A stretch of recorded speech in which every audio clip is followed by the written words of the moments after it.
Oh, my cat has arrived. Now we're ready for sure. We're live. Yeah. Oh, man.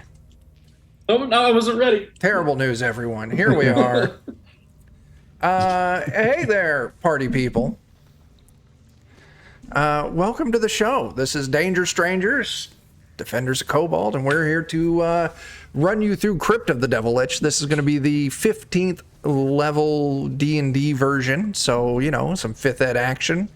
I don't know. Let's just do some introductions. So, why don't you tell me who you are? Plug any pluggables if you want to plug them. And then tell me who your character is, a little bit about your character if you want to. And just for fun, we're going to throw it back old school. Tell me, if you had to pick an actor to portray your character in a major motion picture, what actor would you go with? So, we'll just go in order. We'll start with Bert. Hey, I'm Bert. Check out my podcast at BlueMagic, BLUMAGIK.com, and we stream on Twitch at twitch.tv/SteamSteelMurder. We do old school Dungeons and Dragons, some first edition on Tuesdays, BX on Fridays. Sundays is Potluck, currently a Shadowrun using Powered by the Apocalypse. But tonight, I'm playing Bjorn Battleborn. And if he was played by a modern actor today, I gotta go with the new Momoa Conan. Yeah, because he's a barbarian, man. There you go. That's a fit. Moving on down, we got us a Dan. Hey, everybody. Dan with the Defenders. I'm playing Grimgar, our Twilight cleric, who's pretty much just stacked for healing for the most part, and staying alive.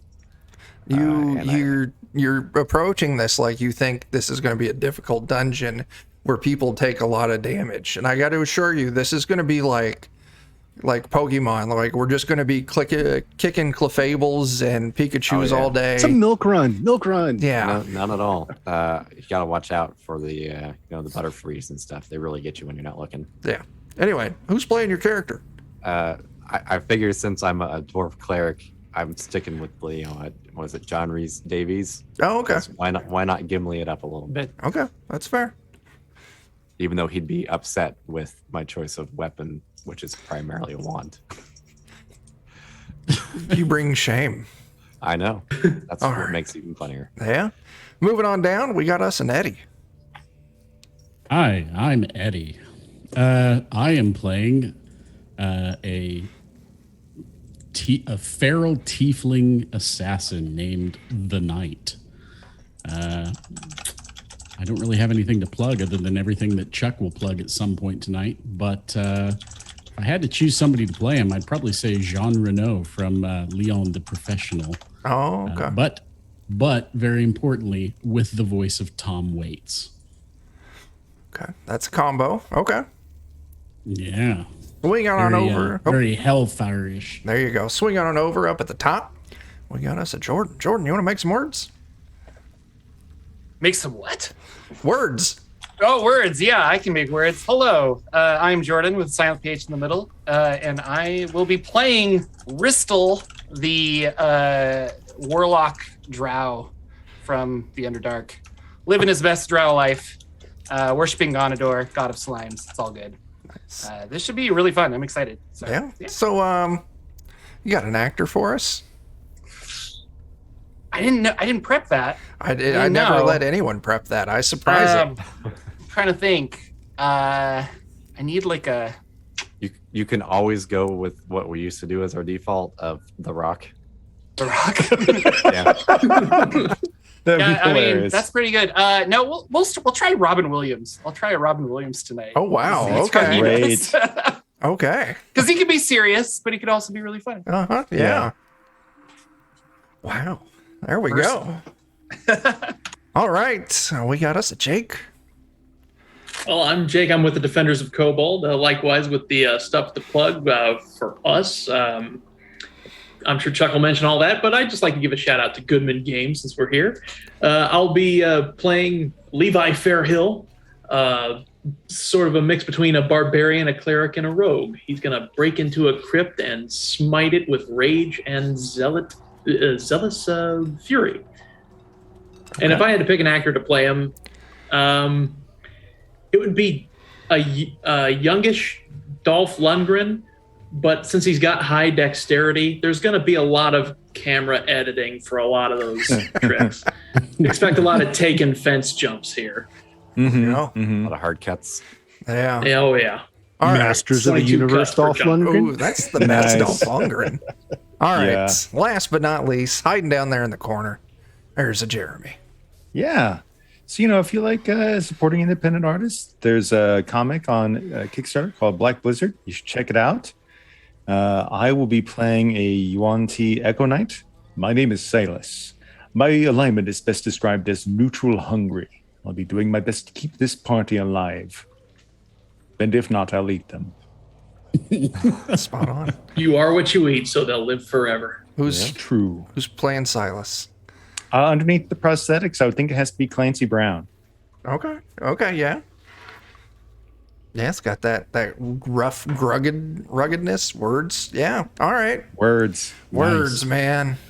Yeah, and I'm the DM for the night. I'm Chuck, as portrayed by Joey Fatone from My Big Fat Greek Wedding. It's a joke that only my wife will truly appreciate, but there it is.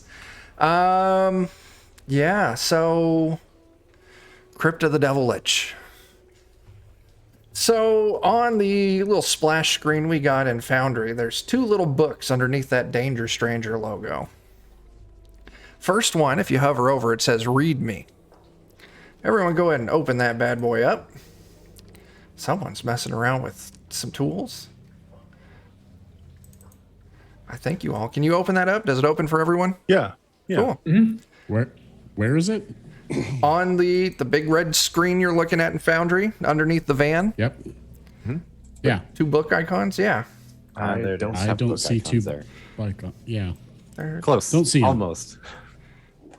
Okay. It's Zoom fine. out, maybe. That's what I had. Yeah, I had There. to It zoom was out. behind the dice rolling. I can just cheat. I'll just do that and make everyone look at it.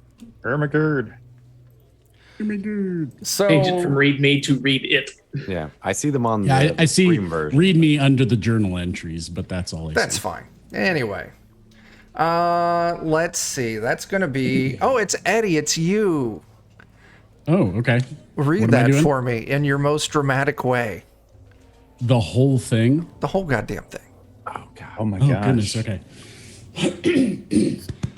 Get a drink of beer here. It's important to prep. You got this. Just glad it's not me. All right. I will probably mess this up, but let's go for it. I also I have no idea how to pronounce some of these. All right.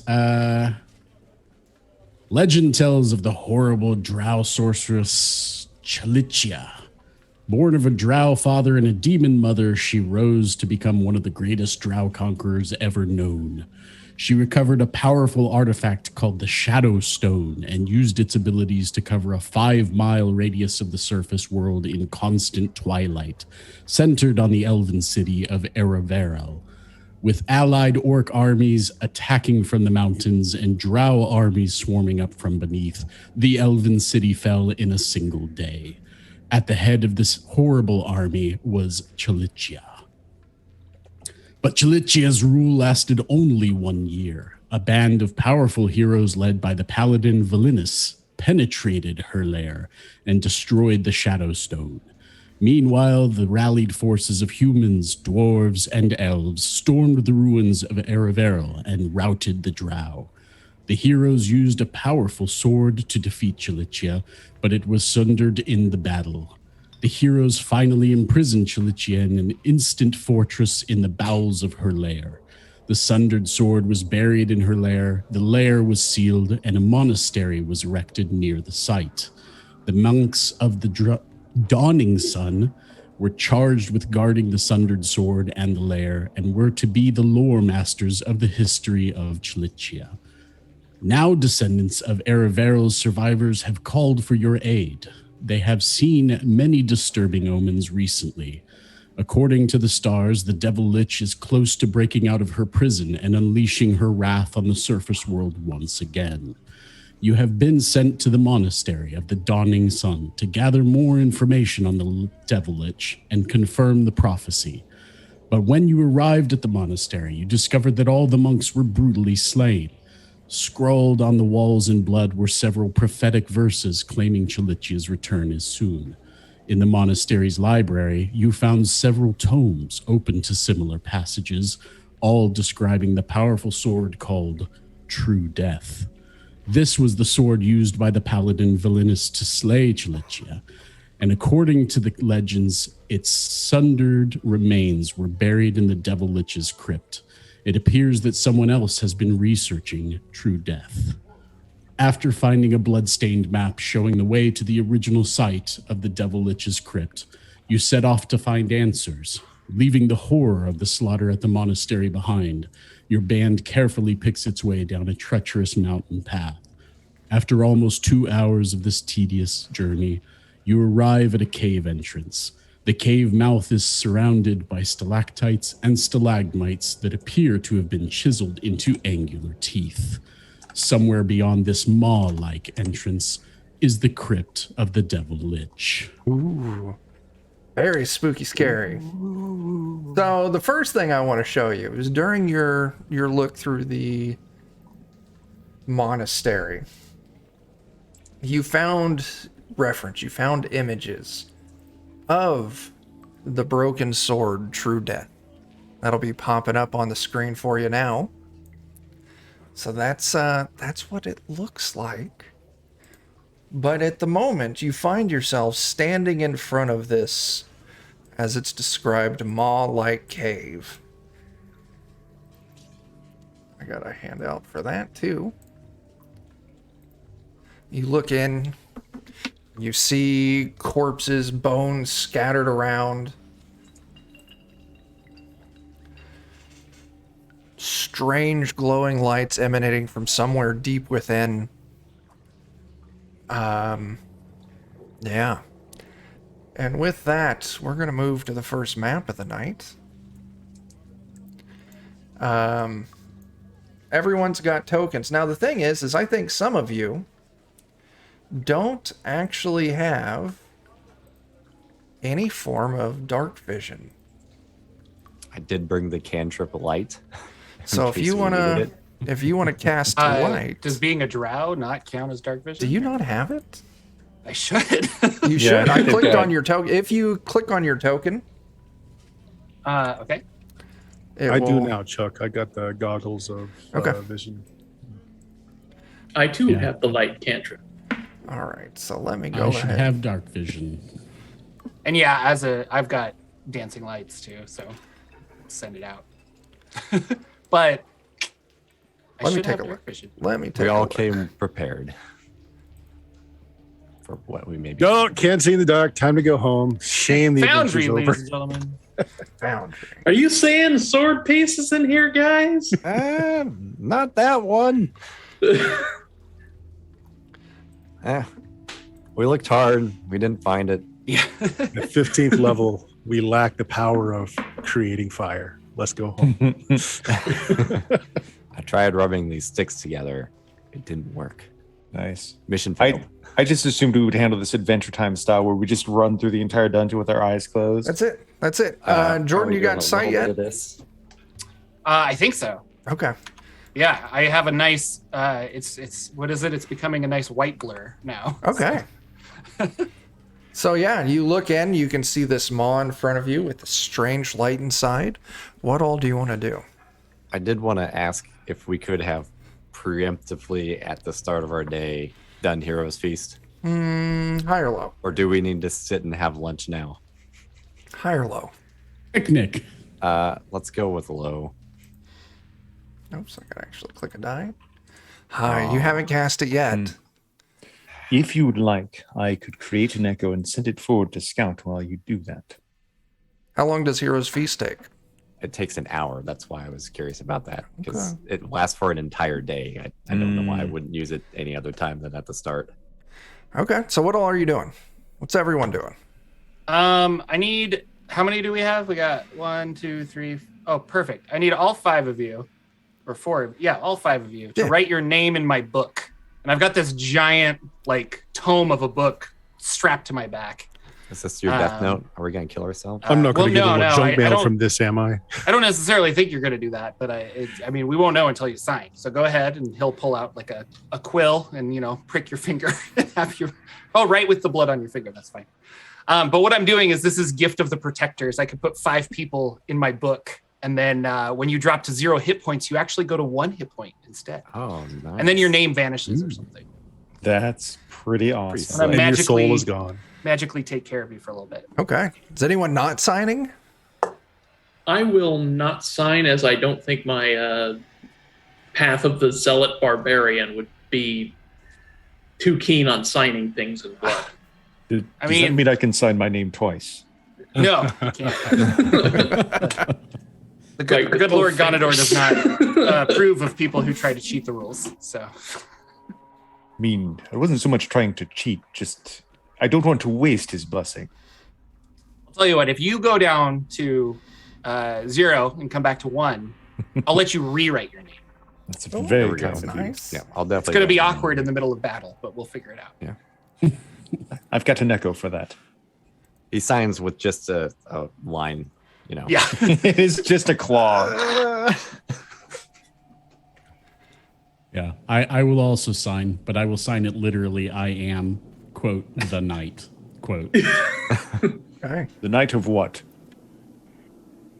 No, just the knight. Very well, Mr. Knight.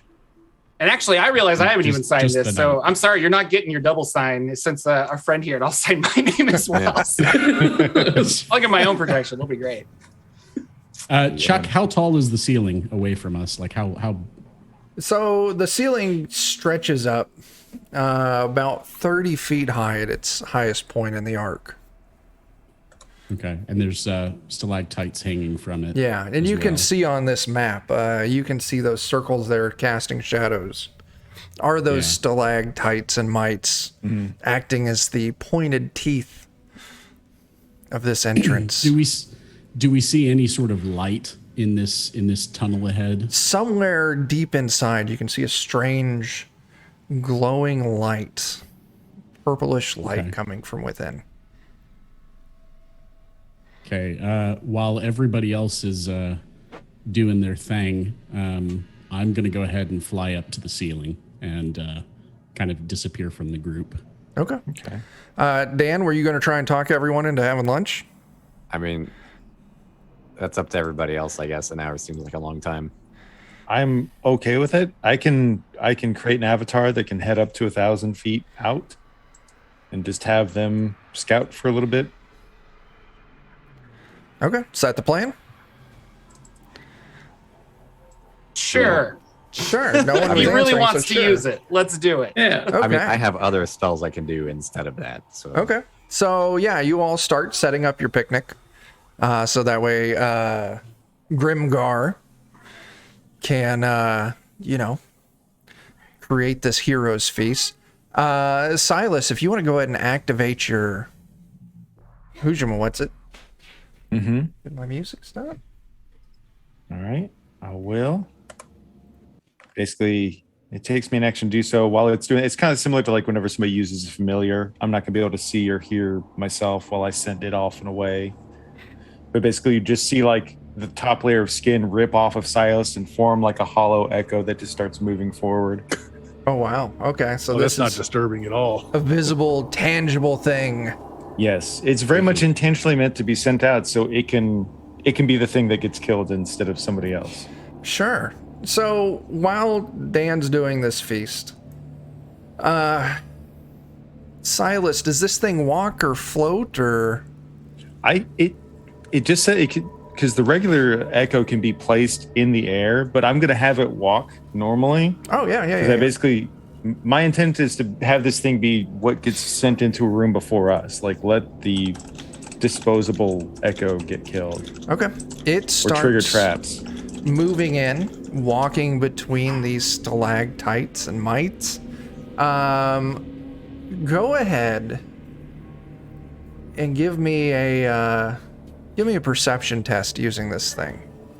All right, excellent. Yeah. So perception. Stop. I said okay to the feast. Stop pestering me. I'm trying to focus on I said yes to the feast. Okay, it's lovely. So I'm distracted. Okay. So yeah, it's how much HP does this thing have? It only has one, Okay. but I can see whatever it sees, and I can just create another one if we need to. So I'm going to move your token. You see, it goes to step between these stalactites, and as soon as it kind of takes a step between them, you get the instant sensation of like pain coming from this thing's feet, and then it cuts out. Probably trapped. So good news, bad news. My echo is dead, but I found one trap. And One down, a million to go. well, slowly. We have an hour. I figure if Okay. I'll just keep sending echoes to slightly different spots in the map. Is that what you're going to do? Yeah. Yeah? Okay. I mean, Silas is Shadow a very clones pragmatic. constantly. yeah. Silas is cold and pragmatic. Eat some food, send a clone. Eat some food, send a clone. You find that it gets just a few steps between or beyond, maybe just a step beyond that line I just drew on there. And then you probably have it start kind of like paying attention to what it's doing, and you can see as soon as it steps on the ground in that area, the ground all of a sudden spikes just erupt up from underneath and just pierce this thing from below, and then they settle back in. Nice. Looks like they're made of stone. All right, I'll relay that. And part of the other reason I was doing that is I'll use an ability called Reclaim Potential, where if one of my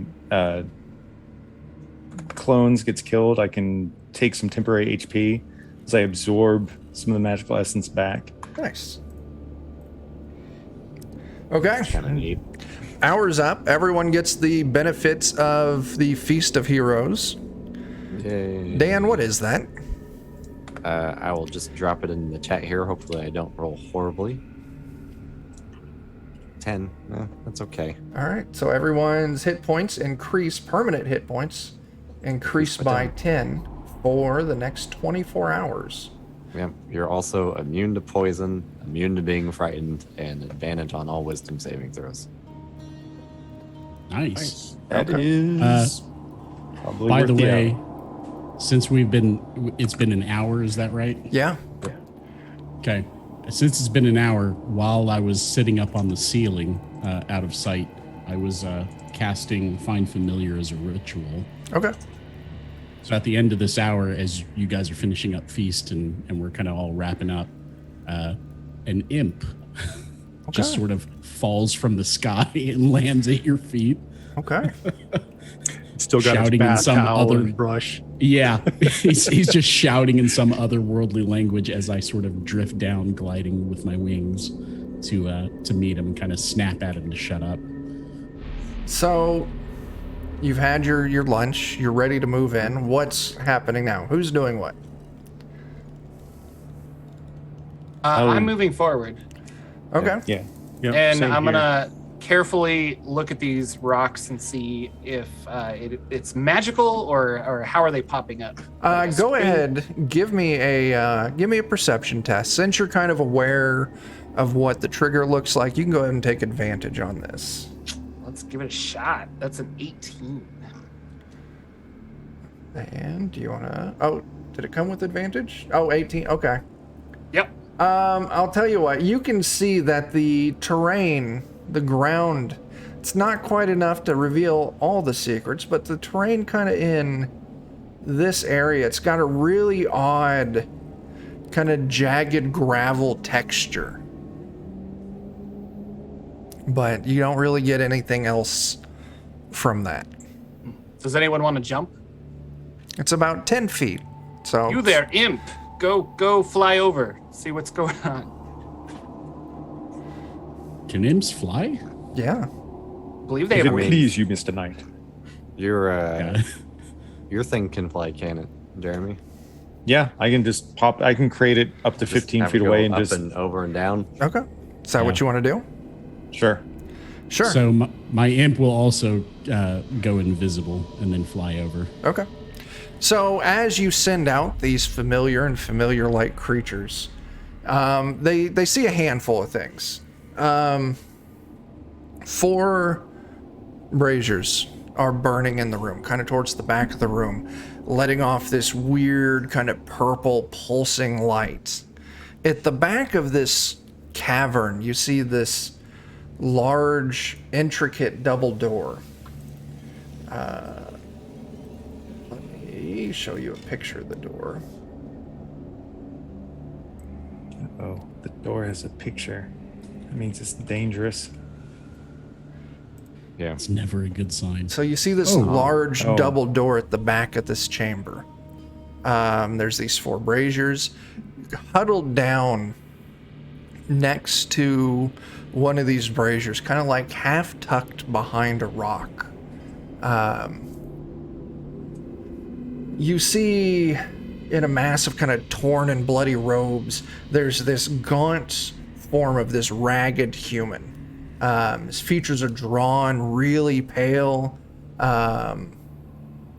He kind of looks up and around at the sound of these creatures moving around, doesn't necessarily see anything, but he goes back to whatever he's working on.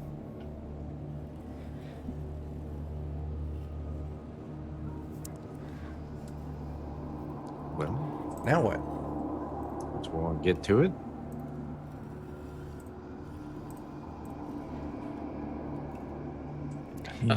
Not everybody go at once. I know. I will hail can the, they see- the creature in the robe. So you call out a greeting to this man, and you can see he kind of pops up, standing where he's at, kind of hunched over. And actually, one thing, I'm going to show another handout, because so you can get a better look at him. You see bloodied, tattered, deathly gaunt, drawn skin. And he calls back to you. Why have you come here? Do you seek the power that lies in the Devil Lich's crypt for yourself? Or would you seek to destroy it? You're all fools either way. You're fools, for the dangers are great. You must prove yourself to me, to the crypt, to the Chalicia. For only heroes of great mettle could dare confront the Devil Lich. I curse her. Curse her. And he goes We're back. just trying to find some broken pieces of a sword, man. So are you? I mean, you could leave. Like, No, I'm bound here. oh, okay. That sucks for you.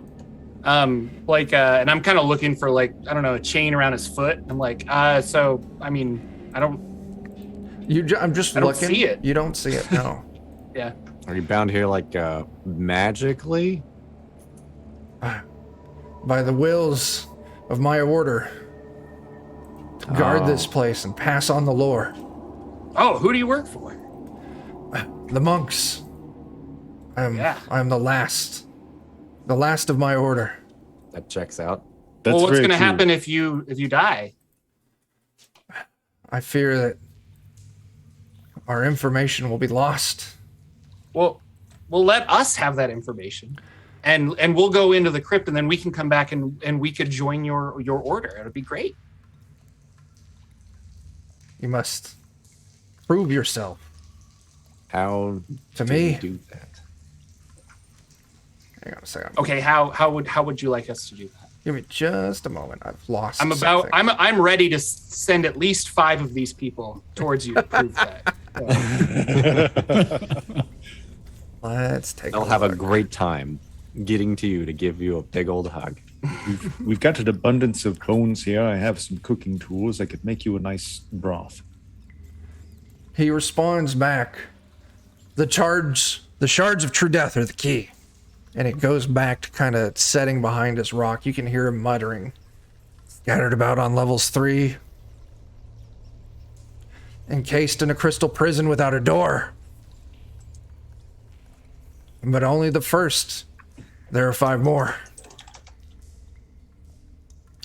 I hold the next shard of true death. Will you prove yourself to me?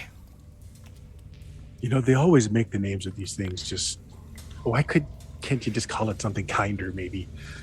Do you need us to kill you, or is there another way to prove ourselves? Yes, enter. Okay. Something about a key on the floor.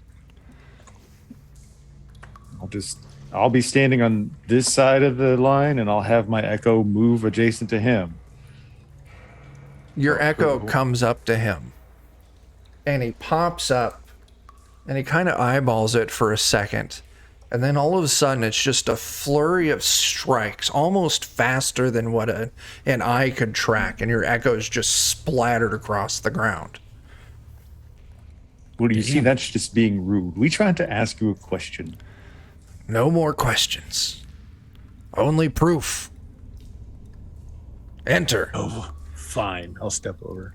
Watching out for those rocks. Okay, cool. They're there. Yep.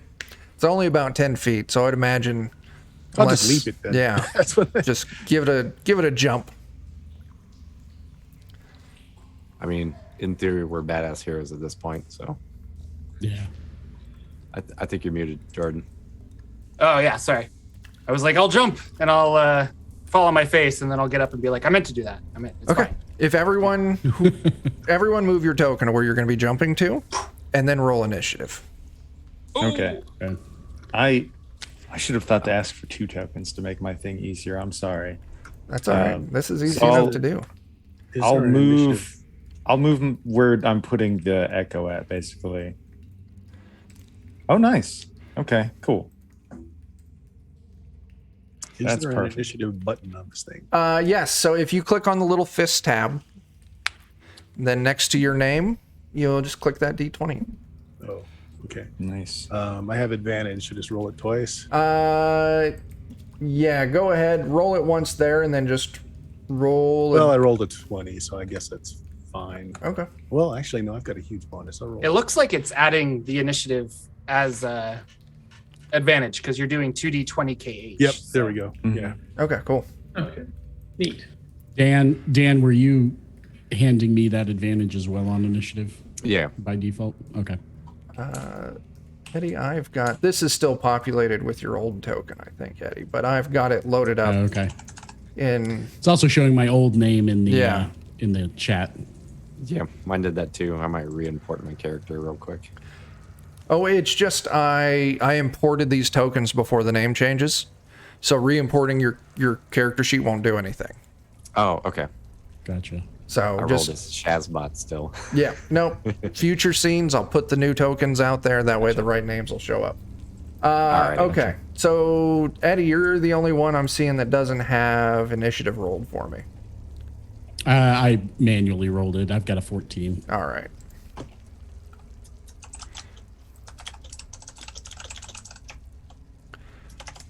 All right, Levi is up first.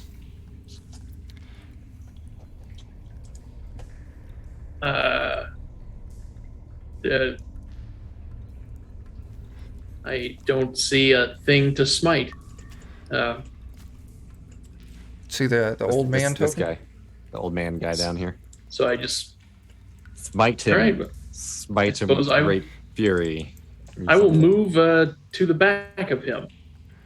So as to actually, I'll move to the back of him plus an additional bit because whips have reach, do they not? Yeah. Yeah. Ah, nice. So now I will attack with my whip. Sure. So then if you just click attack on what popped up in chat, Oh, okay. So Yep. it doesn't roll it automatically. not in this system, no. 30 to hit, that is Wee. definitely a hit. And then if you want to click on that damage, Take that, old man. Boom. Plus another because I've got sneak attack for my 1 level of rogue. very cool. All right. 15 altogether? Mm-hmm. All right. Oh my gosh. I don't have my tool that lets me auto apply damage. It means I got to do math tonight. Oh, we're in no. so much Ruh-roh. trouble. That's inhumane. I know. Okay. Who makes games like that? Well, it's my fault. I didn't do the thing. All right. Anything else, Jake? Nope. All right. Bjorn, you're up. Okay. Well, I guess I will. Okay. Where's the brother Mikolos? Is the Yep. Okay. Well, I guess I will step forward and not rage yet. Just feel it out and take a whack at him with Warhammer. Sure. Yeah. If you want to click damage Click or attack, damage. I'm sorry. Where is that? Sorry, In I'm the not chat on In the- where the dice rolls normally show up. Oh, I see it. Okay. Yep. So click attack or click damage? You need to click attack for me. First. Okay, attack. Then if you hit damage. Normal. Oh yeah, that's a hit. Are you wielding that one-handed or two? One. I've got a shield in the other. Okay, then go ahead and just click damage for me. That wasn't a critical, was it? No. No. Okay, so normal damage. Oh 20. wow, And I have a second attack. go for it. Take that, old man. 26 is a hit. Another 19. Wow. That's fantastic. You're putting some hurt on him. Okay. In the back of the chamber, all of a sudden, dropping down from between the stalactites on the ceiling, another monk falls down and then runs around. Doesn't make it far enough to do any attacks or anything. But he wasn't alone. Oh, he lied. He lied to us. Is it What a Rystel terrible or one. Ristel? Ristel. Ristel. Yeah. Ristel, you're up. All right. Ristel will move. I think I can move. Yeah, like here. And this new guy, what's he looking like? Just like another monk? Another monk, super pale, super gaunt. pale, super hurt, huh? And I will attack it with I'll pull out this amazing tentacle rod that I have, Nice.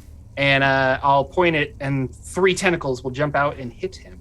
Cool. So I'm gonna attack 3 times. All right. So let's do a 25, 25 is a hit. 23, 23 is a hit. and a 24. Let's All just cover 3 all of the them numbers. are definitely hits. And so it's only 3d6 damage. Only bludgeoning. 3d6, he says. So 8 we're gonna do 8 damage. But he needs to make a Constitution saving throw, DC 15. Okay. Con saving throw. 13. He does not Alright, so pass. Fails. So the creature speed is halved. It has disadvantage on dexterity saving throws, and it can't use its reactions for 1 minute. On each of its turns, it can either take an action or a bonus action, but not both. So it's kind of like slowed as it's like Okay. grappled That's with so these tentacles. good. Very cool. And that is my turn. Yeah. Another one of these monks drops down from the other side Gosh. and then charges around the corner. Once again, the dropping uses some movement. His movement, of course, uses some movement, taking us over to the knight. Too many monks. All right. So when we entered this, I jumped up on the ceiling again. So Yeah. I'm actually above. Yep. Trying to think. What do I want to do here? So this one right here is grappled, correct? Not grappled. No. Slowed, basically. This Not one. grappled, just slowed. Yeah. Okay. And then this one is fresh, and this guy is hurt. Yeah. So I'll go ahead and make an attack on the first guy from where I stand, because I can throw my dagger. Sure. All right. So, I wonder if I want to do that. I bet you do.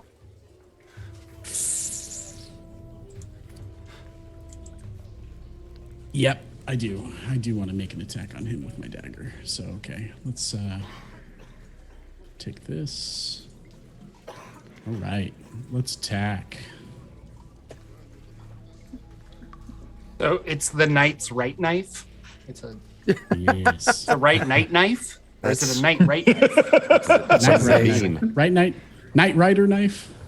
Does a 15 hit? And which one are you throwing at? The one who's tangled up, or no? The old man that's No, that is a miss. in combat right there. That is a That miss. is a miss. All right. Then I will go ahead and burn my bonus action to summon it back to my hand. Cool. And I will go ahead and make another attack. Okay. 27 is a 27, I hit. bet Yeah. hits. All right. Damage.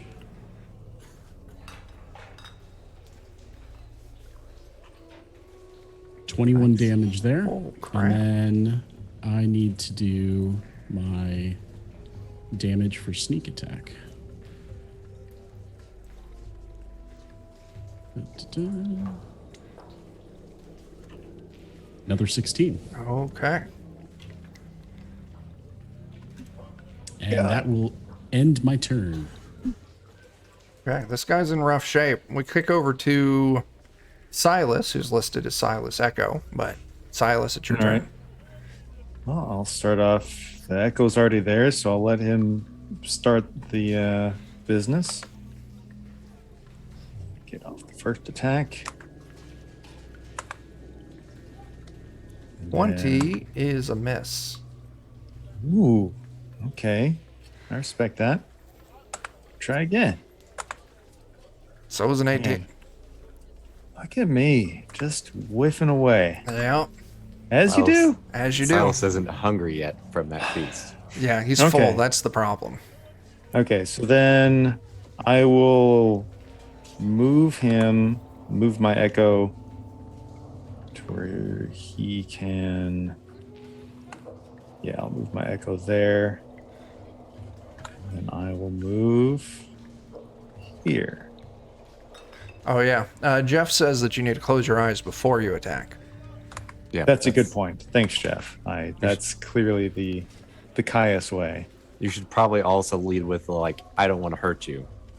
That's as a well. good point. That's the problem. I do want to hurt them. That's why I'm failing. Okay.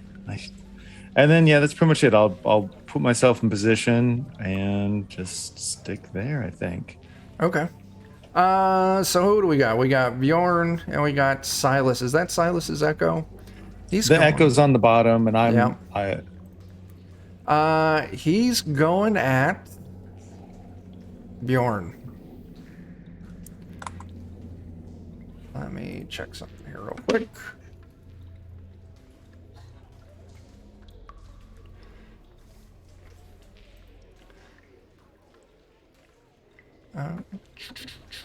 All right, cool. Silas, he punches you. he's attacking me Not or Silas. Bjorn? Bjorn, my bad. Bjorn. Punch. Does a 16 hit? No. All right. Okay. I'd like to use my Sentinel reaction to attack him for doing that. Okay. Watch me fail again. 22 is a hit. Thank goodness. Nice. Swing away. Put 25 on him, and now his movement is 0. Okay. He will deal with that. But he's going to keep punching Bjorn. Good deal.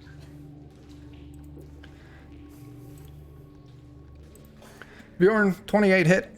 Oh, yeah. All right. I need you to give me a Constitution saving throw. Sure. Is this a spell by any chance? This is a monk ability. Okay. Constitution save. How do you do a save in this? So you just click on one of the stats on the top of the character sheet. So in this case, click on Constitution, the con. and and choose saving throw. I have it on it. Do I get advantage from the feast thing? Dan? Sorry, it's only on wisdom saves. Wisdom. Okay. Okay. Normal. So that is a fail. You are now stunned until the end of your next turn. But he's going to keep punching you.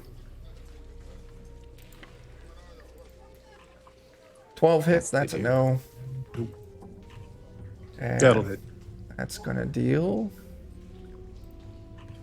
9 points of damage. Mhm.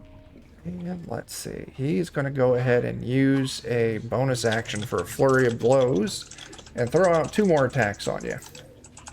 Oh, that's crits. Roll the last one. Okay, so you're going to take, what is that, 18 for the first attack, and then another 9. So, Okay, got it. 28. yeah. And that's the end of his turn. So now we're at not Shazbot. I don't feel like we're quite in danger of getting wrecked yet, so I might just try and put out a little damage here. So I'll target old man there Sure. with Sacred Flame and see if we can just knock him out here. Okay. So there it is in the box for you. It's a DC 21 Dex save. No, he takes if you want to hit that damage for me. Yeah. Now, as your Sacred Flame kind of shines down and puts this damage on him, you can see that this strange purple light kind of glowing in the area kind of almost dampens it a little bit. It doesn't feel like it's got as much oomph as what you're thinking it should. Okay. Dang it. This place is meant to make me suffer. All right, anything else? No, I think that'll be it since I only get 1 action. All right, Levi, you're up. All right, I'm going to attack the old man again. There we go. Attack. Hula. 24 is a hit. And since I get an extra attack, I just remembered that. So 20. I don't think that hits. 20 does not. Okay. Well, then I will damage him with the hit that I did land, plus an additional sneak attack damage there. Sure, give me just a second to apply that. Okay, so how much damage is that altogether? Just 9? Yeah, 9 magical. All right.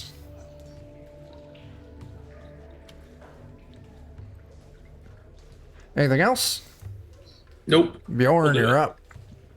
up. Can't really do anything, so just stand here. You are stunned. Okay, well now at the end of your turn, you're no longer stunned. So this creature, who is attacked with the tentacle whip, its movement is slowed, it can't do reactions, and what were the other effects of that?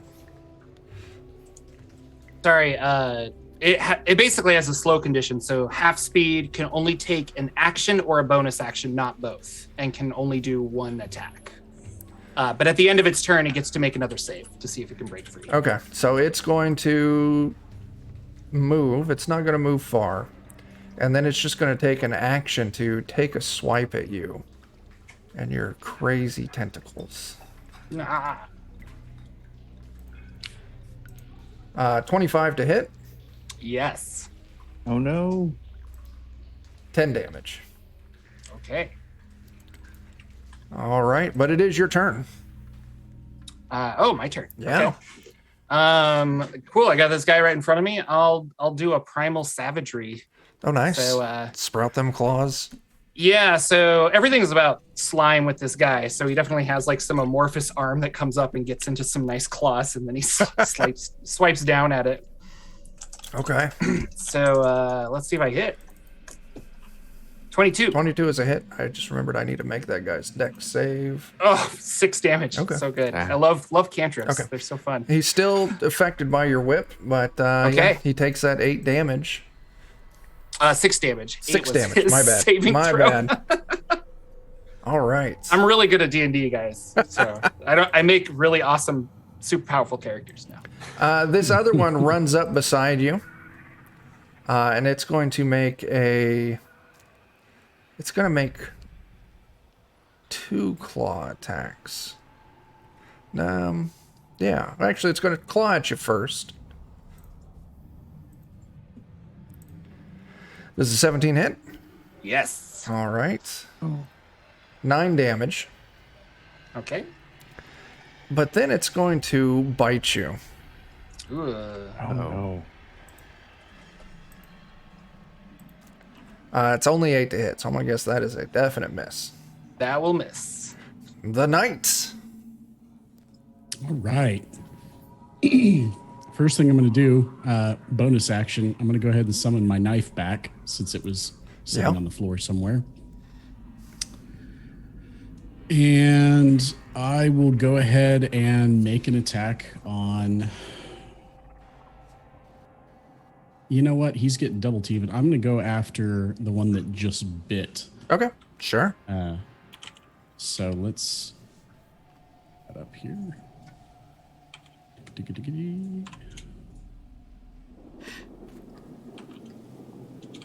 28's a hit. I'm gonna guess is a hit. Yeah. Damage. 27 damage. 27 damage. Now I should point out that that is 14 necrotic damage specifically. I didn't do that before. Don't know if that makes any difference. It does. So 14 necrotic. Hang on, I gotta do math. Yeah. 14 of that is necrotic, 13 of that is just piercing damage. How much was the piercing? 13. Okay.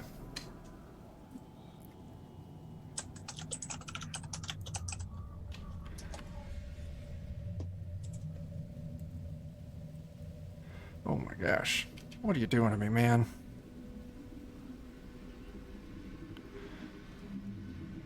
Okay, I got it. All right. The other thing I'm going to do is go ahead and throw one of my just normal off-the-shelf daggers. Okay.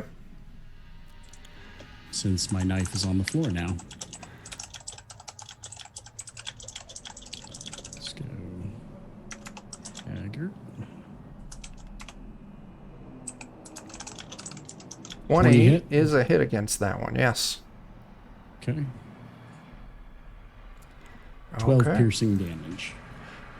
Now, it definitely seems like this thrown dagger didn't do as much damage as you were hoping for. But it did some. Silas, you're up. Okay. Well, I was really hoping to get some more work done on the old man there. He's still up. Well, I'll try and do my part. I'll try to do my part a little bit better. 19 No. is a miss. Oh, 15 oh my goodness. is also a miss. 21 hits. There you go. Okay. It's going to be one of those nights. That's all right. That is Right. okay. You got this. I got this. As your axe swings down, your glaive swings down, cuts into his flesh. He says, "This shard is as safe as can be." And then he turns into this mist and drops to the floor and starts kind of dispersing throughout the cave. I don't like it. All right. That was really weird, old man. And then I'll move. Yeah. Oh, Go ahead. I can't really do it on the overlay, but what I'll do next is I'll move my echo. How tall is the cave here? Is it About 30 feet at the tallest. I'll put my echo directly above Ristel's head. Just have him attack down. Okay. Yeah. Okay. It's kind of fun. That way I can kind of tank for him a little bit. Not Shazbot. I guess in this case, I'll maybe move up and go ahead and make an attack with my my fancy axe that I have instead. Sure. So, let's see, where are my regular attacks? I should have looked for those. I didn't expect to use them. Shame. Okay, there it is. Dun, dun, dun, dun. Attack. That's not an axe at all. It's a warhammer. It's Warhammer. Oh I my said it. gosh. But against that one, an 18 does connect. Okay, and I get to do a couple things here. So I'll do the regular damage, and then I get to do my Divine Strike at least once every turn. For a whole 5 more radiant damage. All right. Kind of the same thing as before, where your this divine bit of energy doesn't seem to do as much hurting as what you think it should. That's why I figured I'd take the 10 bludgeoning and over reduced. Yeah. Radiant. Levi.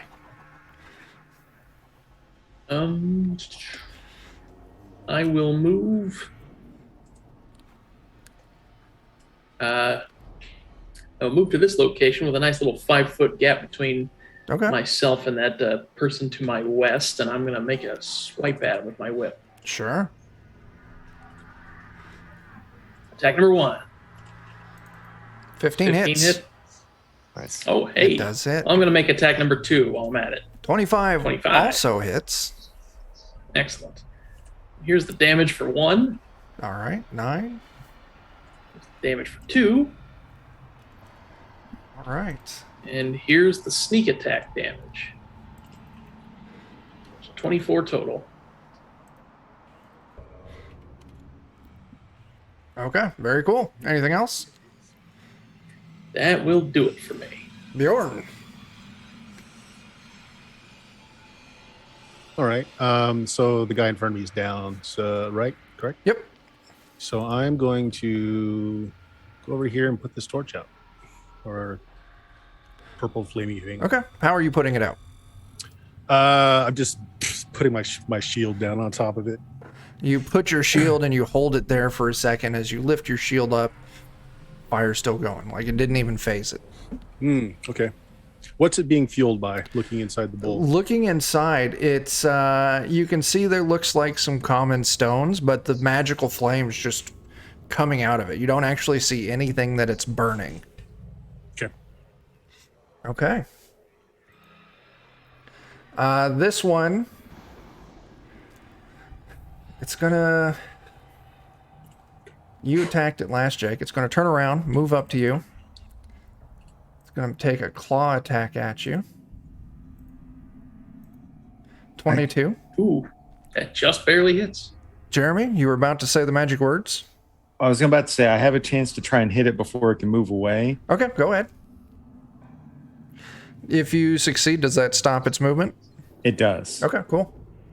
Nice. 18 does hit. It does not move up and make an attack against you, Jake. 25 damage. Goodness gracious. No, you sit. Sit. Sit. In frustration, where it was going to attack at you, Jake, it's just going to turn around and make that claw attack right at you there. 22 to hit. Miss. Wow. Okay. Nice. He's a sturdy I'm a boy. jerk. Bristol.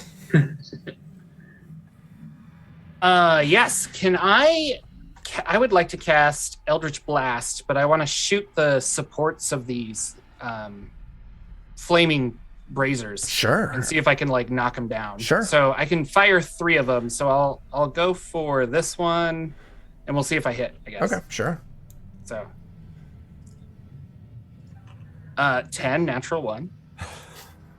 Do it again. Yeah. 24. 24 is definitely a hit. And then I want to see, I don't know if I need to roll damage, but there's 8 damage. Do I knock it over? I don't know. Yeah, so you shoot out one of the supports holding this, and this one here tips over. This is okay. Yeah, it's fun. This is fun. Oh my. Oh no, So not like this. everyone, let's see. As this thing falls over, it crashes to the floor and it just explodes in this purple light. So let's take a look at that again. So Jake, Silas, Bristol, and the 2 vampires. Everyone, if I said your name, make me a dexterity save.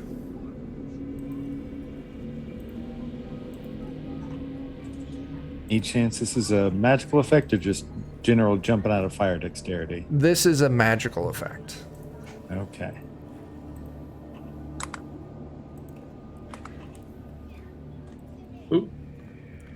If you fail, you take 11 damage. Oh. If you succeed, you take 5. It's What not kind of damage? Necrotic damage. Ooh. Tastiest of damages. Probably not. Just something. Yeah, I don't know if it would be hasty. No, it's probably horrible. Okay. All right. That was. Are you gonna keep blasting? No. No, that feels dumb now. So Okay. I'll stop. I mean, it was a fair call. Yeah. Good thing I'm you mixing didn't things put that up. one It's out good. while you're standing right next to it earlier. All right. This one here. It's gonna go for you, Dan. That's fine. Claws at you. 16 hit. That'll be a miss. It's gonna do it again, and also a miss. And it hisses at you, but then the turn passes to the knights. Cool. First thing, bonus action. Pull my dagger back into my hand. Sure. The magical one. Right. The useless, boring one I don't care so much about. Okay. Next thing I'm going to do is my imp should be in the square right here below.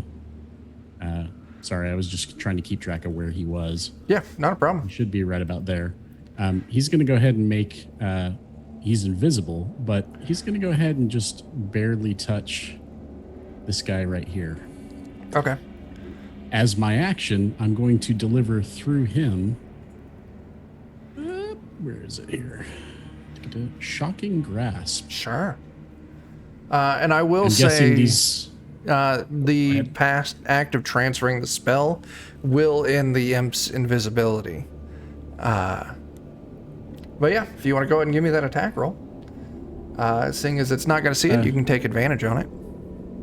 This thing is not going to have any kind of metal armor on, correct? No. Okay, I didn't figure. As a monk. Yeah. 16 hit? 16 does hit. Awesome. Let's do some damage. 13 lightning damage. Okay. And then the next thing my imp is going to do, or actually, nope, that's. I should have rolled initiative for my imp, but I assume he just goes around my. Yeah, Since I he's didn't going roll. on your turn, yeah. Okay, then I'm just going to have him go ahead and fly up 30 feet. now that Okay, he's done. fly up to the ceiling. Movement. Very cool. I think that vampire's gonna be a little too surprised to take a opportunity swipe. But we go to Silas. Alrighty. Well, I'll have my echo that's like just like an inch above Ristel's head go to work. Yeah. Would you say the one to the north or the one to the east is more damaged at this point? One of the east is looking a little rougher. Okay. I'll focus fire on it then. Burn him down. Yeah. All right. So we got a 22. That is a hit. We got a 27. That slays it as you cut through this. Or sorry, that was I was just rolling all Oh, three okay. attacks. I apologize. Okay. All of your attacks hit. Okay. Then I will bring the thing back up so I can roll damage.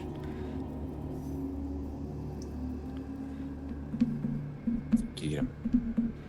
Okay. 26. Still slain. Excellent. I'll put the other. Do the others still hit the second one? Yeah, I'll let you move after the first attack. Yeah, Okay. you can move your So other then- attacks to the second one, and they'll still hit as well. So that one will do 28 damage. Also slain. Okay. Excellent. Overkill. Maximum overkill. All right, so initiative concludes. These 3 crazy monks have been slain. You're now standing in this cavern. As you look around, you can see that there's like murals and stuff like carved into the walls. Also covering the walls are paintings or phrases, cryptic phrases. You're guessing that this crazed monk had put on the wall. If you take a moment to kind of look over any of those before we move into anything else, I'll just go ahead and just show this to everyone so you guys can see what these different phrases they kind of repeat, as do some of the other phrases that you heard him mutter out loud. Okay. Is it possible to like take a look at what he was busy doing over in the corner there? You know? He had a small rat, it looks like, and it's partially torn apart. Oh, Looks like there's bite marks along it. he's just having a Oh, snack. goody. Want to check out his body, Sure, yeah. and if there's anything special about his eyes. His eyes? I don't know if there's anything. Didn't he turn to mist? Oh, yeah, he oh, did turn to mist. mist. Yeah. Yeah. Oh, so he didn't leave anything the spot he was standing either. He did not, no. That was a good catch. Yeah, I forgot about that. Yeah, all three of them turned to mist when they were slain. Alrighty. My imp and I will drift down towards the floor. And I'll pick up my other dagger, and I'm going to use prestidigitation to go ahead and clean the blood off of both my daggers before twirling them and putting them away. And then my imp is going to go invisible again. Okay. I call dibs on the rat. I earned it. You said there were a bunch of murals, right? Mm-hmm. Any of the murals depict him? None. Okay. Okay, so no crazy people on the murals. No. I'll be reading these out loud probably, like my eyes are the windows to your soul. I mean, it sounds like he's trying to write some pop lyrics, but it's just not working out. Hmm. He's really got to get in touch with the modern culture. Yeah. And I want to move forward to this door, Sure. see what's going on. Once again, these giant double doors. And there's a skull with a snake thing, Yeah. very Slytherin. Okay. Let's see. Yeah, you move past the four large copper braziers. One of them's on the ground. This is from the information that you read in the monastery, the fabled portal of the damned. These two large reinforced copper bronze doors, standing about 10 feet high and 10 feet wide, each in stark contrast to the colorful mosaics adorning the walls. There's a large circular skull relief of a slender humanoid skull with a snake running through the eye sockets that overlaps the doors, seemingly keeping them sealed shut.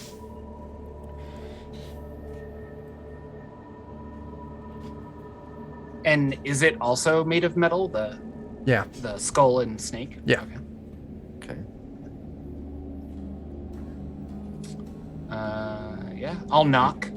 Boom, boom, boom. Boom, boom, boom. Nothing happens. It Okay, I'll sounds back up. dense by the reverberation. All right. We have a specialist that checks for traps. Do we? No. I don't think so. I mean, I can check for traps and see if we've got anything there. Yeah, I can't make my echo like try to manipulate trap, but I can just make it walk into the door if you want to just see what happens. It's the ultimate trap checker. Yeah. Yeah, it is. That's like one of the number one things my guy will do for you is just send forth the shadow clones to trigger things. So yeah, if I you do- I- send your shadow clone to walk into the door, boom, just bounces off of it harmlessly. I do have a thaumaturgy that I can always use to open unlocked doors remotely. Okay, you gonna try it? I don't think many of them are going to be unlocked, but it's free, so I mean, why not? We can all step back a little bit, and then I can pop that off. And Sure. You step back. Everyone kind of clears the space as Grimgar suggests, and you use your cantrip, and it doesn't even budge. Doesn't seem like it did anything. all right, so it's not unlocked. The snakes in the skull, does it all look like it's carved from like one piece, or does it look like they're separate pieces? It does look like it's one solid piece. Well, the door's too hard to open, guys. Time to go home. Well, the gods don't close a door without opening windows, so. And if the eyes are the windows to the soul, then maybe we disable our eyes somehow. Disable its eyes. It's just like Mystery Men. I will go up to the purple or the brass brazier that's still going beside the one that's out. Yeah. And I'll draw a flask of holy water and pour it onto the purple fire. Fire goes out. Ooh. Oh, ho, ho, ho. I will repeat this process with the last 2 copper braziers. You do, and it does. Thinking right there. Look at the big brain on Mr. Fail. So, all of the braziers are out.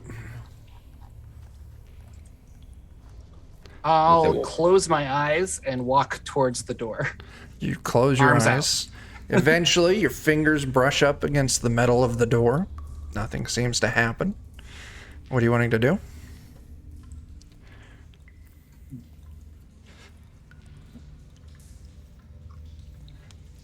I will cast light on my boots. Your boots are illuminated. So Hooray.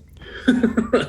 Can just Cast- go up and examine the door really carefully to see how it seems to be sealed or locked. Like, can we see a bar on the other side? If Is you there want enough of to a gap give me an that we can intelligence see? test, or perception, or oh my gosh, I play 5th edition. Investigation. Investigate. Thank you. Yes. Investigate. Yeah, got none of that. Okay, well, here we go. And if anyone else wants to help him in this, feel free to join in. I will assist with I'll roll too. 23 for me. 20. Who actually has some intelligence, so maybe I'll So you can see that there's appears to be absolutely no mechanical components to this door. You can see it doesn't quite connect in the center, like maybe if you run a thin blade or something like that. It's thick, maybe like 6 inches thick, and eventually you feel it like hit something solid directly behind it, maybe like a seal plate behind it, you're not sure, but it doesn't just pass clean through. Mr. the Cleric. Yes. I've forgotten your character's name. Sorry. Grimgar, that's all right. Would you perhaps if we use some of your silver flames, your radiant flames in the skull's eye sockets, so that its eyes would open and it would be illuminated and see? Yeah, we could try that. Like drop a sacred flame on it or something. Yeah, sacred flame in its eyes. See if it. So yeah, if you want to go ahead and But I'll also stand far, far away. you as do drop this. your sacred flames. I just want you to put the damage out there. Okay. Okay. The door, it almost shifts, just like rattles just a little bit, but it doesn't seem like that's enough oomph to get it to do anything. Let's try just brute strength. Can I just go up to the door and try to just push them open? I've got a 29 strength. Yeah, absolutely. You want to give me an athletics test? In athletics? Okay. Yeah. Oh, good lord. Wow, 28. So you push and it doesn't seem to have much give with all your strength. So you switch to pulling it, and you can feel it starting to give just a little bit. You lean into it a little harder, you give it a little grit, and eventually it breaks free. And these 2 huge double doors swing open. And you can see directly behind it is a stone wall. Etched into it are the words, "Be careful who you trust." As all of a sudden an explosion of this dark energy flies out from it. Everyone go ahead and give me a con save. Is this a magical effect? Yes, it is. It is a magical I effect. have advantage on this. Very cool. 15 for Bristol. All right, 18's the number I'm looking for. So if you fail, you take 20 necrotic damage. Ooh, If you succeed, you only take 10. I'm glad I had that snack before we got in here. Speaking of which, I don't know if anyone else needs to take a 5-minute and get a little bit of rest and bandaging in, but I can certainly stand that. So short rest is an hour. Oh, rules. Sorry. Yeah, Wrong no, system. 4th edition, it was 5 minutes. Yeah. Did the wall break open, or No. did it just? No. Okay. No. So it's the doors are open, and then there's just a wall now. Yeah. A wall that says, be careful who you trust. Boy, already we're not smart enough to open the door of the dungeon. Yeah. So yeah, you're looking at this bare wall with these doors standing open. Braziers are extinguished.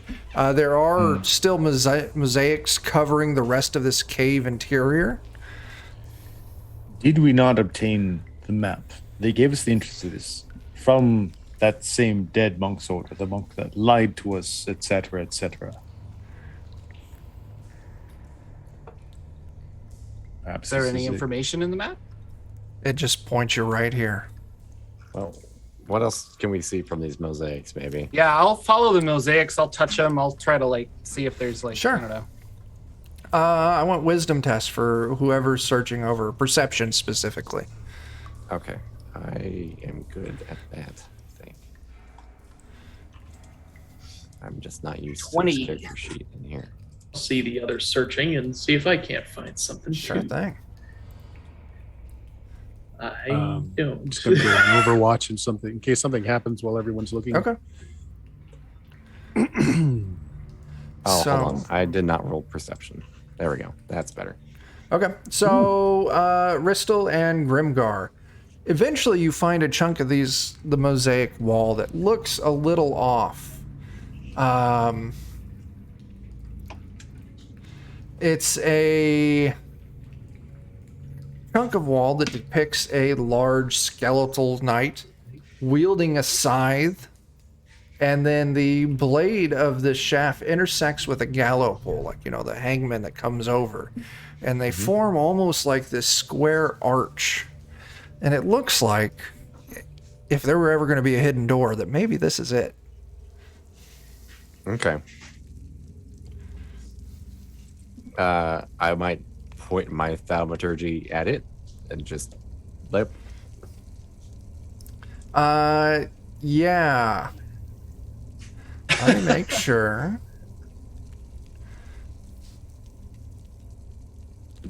Go ahead and move where you're standing while you're doing this. And where would this mural be at? Yes, you need to know that to get that information. It is right there where that red mark is now. I figure I'll probably be back a little bit from it. Okay, so Actually, Ristel, maybe a little you to the side here too. you also discovered this. So Grimgar announces he's going to try and thaumaturgy it. Where are you at? You're still Yeah, back I'm over there? here, and I'm gonna take out some ointment and slather myself up, Yeah. and I'm gonna heal myself 2d8 plus 2. As you thaumaturgy, all of a sudden the door swings open. And this knight's scythe comes swinging down in this arc, right where you would have been standing if you would have pushed this open. Hooray, thaumaturgy for the win. Following behind this arc is this blast of energy. Oh, gosh darn it. I But might not be far enough away. you are. It only goes out. Yeah, just I'll mark it. So the blast of energy was like there. So you're all far enough back, and you open this door, and you can see that it leads inside. You have found the entrance to the Crypt of the Devil Lich. Hooray. Fooled me once, shame on me. Now what? I'll send some dancing lights in to see what's going on. Sure. You send your dancing lives in. You watch. How far out can you send those? 120 feet, I think. Oh, yeah. So yeah, as your lights bounce down this hallway moving, you can see it's a long hallway, probably 60 feet. And you can see it opens up it way down there to what looks like a larger room, but you're far enough back. You know that there's a room down there, but you can't really see anything that's in there. Well, do you want me to send in a lackey to soak up some damage? Let me sneak ahead first. Okay. see what I can see After without you. necessarily alerting anybody.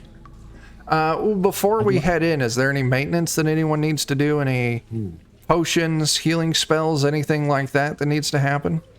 I'm down like 30 some odd points, but if we don't have a lot of heal between us, I can keep going.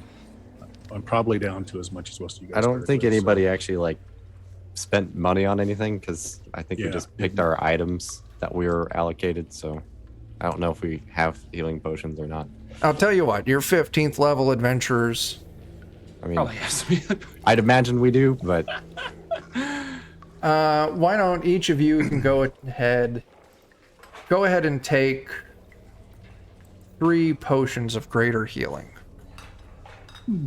are they in the Yep. the module? So if you click on what looks like the little suitcase up along the top, just do a search for potion of greater healing. It'll bring it up, and you can just drag those right onto your character sheet, and it'll add them to the right spot. Do that 3 times. This is so awesome. This is so easy. Yeah. It's item directory. I don't remember what it looks like on the player Yeah, side. under It's the inventory. 4th icon over between the little people in the book.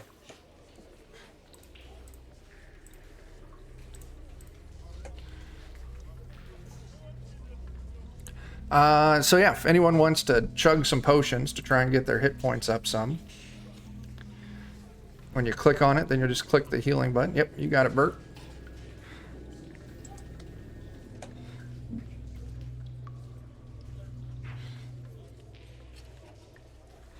I'll just use the one for now. Okay. Eddie. Oh, I got that note still up. We don't need to see that. You sneaking ahead? Yes. Go and give me I'm a stealth. sneaking ahead.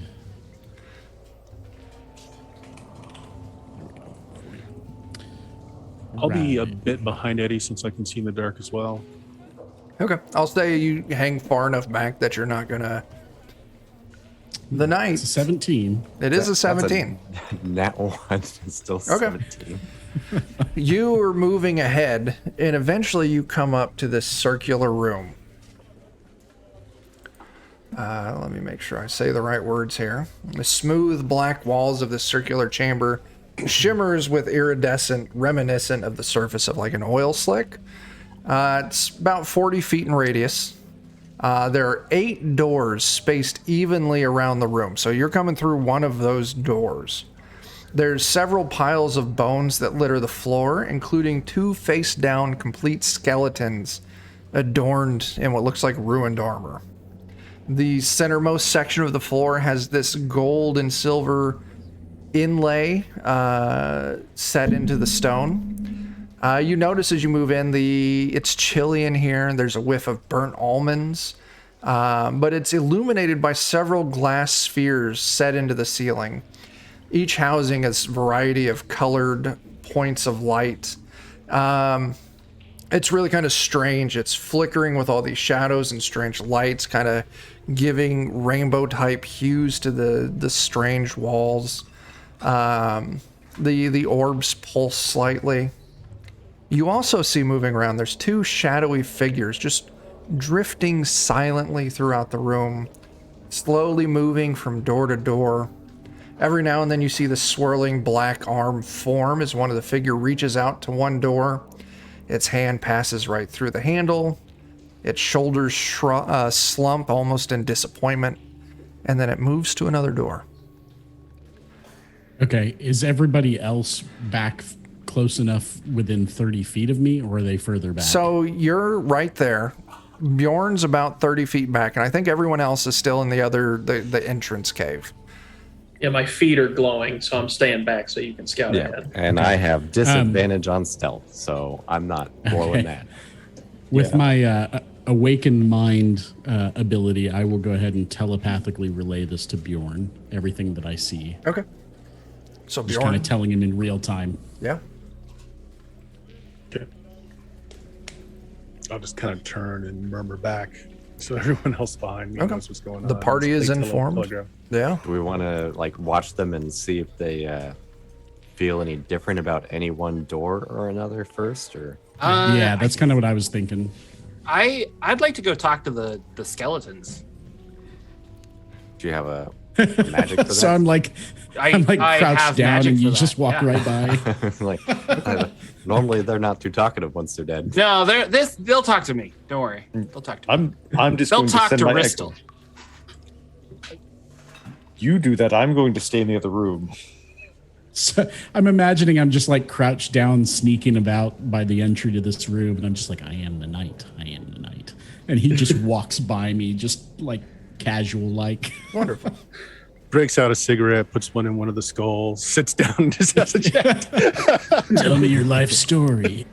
I mean, I'm sorry she left you, but you gotta move on. You're a skeleton. So is everybody moving in or just Ristel? I'm I'll still move going to up be to- lurking nearby just in case something goes Yeah. down. Yeah, I'll maybe move up to Bjorn, but not like in. Okay. So I'll some move of you, close. yeah. Yeah. I'm So- going to stay within charging. Okay. So Ristel, it sounds like you're going in alone. All right, let's do it. I'll put I'm the very echo loud. up there next to you if you want. Bristol Jenkins. That way you've got at least a sentinel beside you if something Yeah, goes wrong. I'll take an echo. That's good. 1 second. So Ristel and the Echo move into this chamber. That's the name of my 80s cover band. That's a beautiful name for it. Nice. As soon And as Chuck, I will just as since I'm still waiting by the entry to this room, if anybody else has moved up a little bit closer up that hallway, I'll just relay in real time to them what I'm seeing happening. Okay. If nothing else, it may be entertaining. So, all right, this complicates things. It's fine. Everything's fine. Yep. So, Ristel and the Silas Shadow move into the room. You can see the two shades moving around, these two shadowy things going from door to door, not paying any attention to you.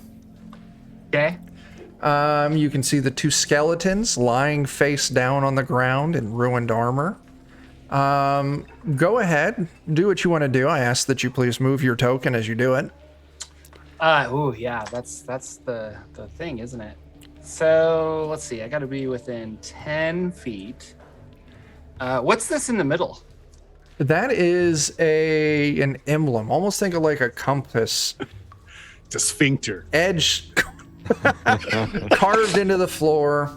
There's the 8 points, I'm not counting them, inlaid with gold and silver. You can see that each one of these points is lined up with a door.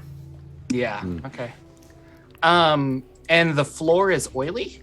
The floor is stone. The walls, this strange black smooth material, kind of reminds you of the pearlescent or whatever it's called, of like an oil slick. Okay. And it's got these strange globes of light throughout the room, or on the ceiling throughout the room. Okay. Let's cast Unseen Servant Okay. as a ritual. It'll take 10 minutes. Okay. And then I'm gonna send we'll name him Hank over there to this skeleton, and I'm gonna have Hank pull that skeleton towards me. Okay. So your unseen servant is named Hank. Yeah. Get over here. Bless you, Hank. You're doing good work. As Hank is walking across the wall, let me see if I've got a good token for I mean, Hank. he's unseen. I think it's a perfect representation when we don't see anything. That's true. You win that one. All of a Touche. sudden, you give Hank your instructions to go drag that skeleton over to you. Bring that It skeleton. gets here. maybe like 10 feet from you, Yeah. and all of a sudden, the glass globe, one of these glass globes drops like right here in front of you, and this noxious looking fumes kind of starts coming out. You're far enough back that it's not affecting you, but it doesn't look great. Okay. And that fell from the ceiling? One of these illuminated domes on the ceiling with all these different points of light inside it. Yeah. All right. Are they hanging by something, Chuck? It looks like they're set into the ceiling. Can you just walk along and just pop them all down? That's what I was thinking, but I don't know how high Let up me they see. are. That's a Or question. maybe at least along a path that we're taking. If all of them would be too I do, strenuous. as part of my thieving stuff, I do have a crowbar. The ceilings are 30 feet up. Okay. Well, let's see what he's got in plan here with with Hank first. Sure. Well, I assume Hank's gone, or is he still there? Did he take damage? Yeah, Hank's gone. Okay.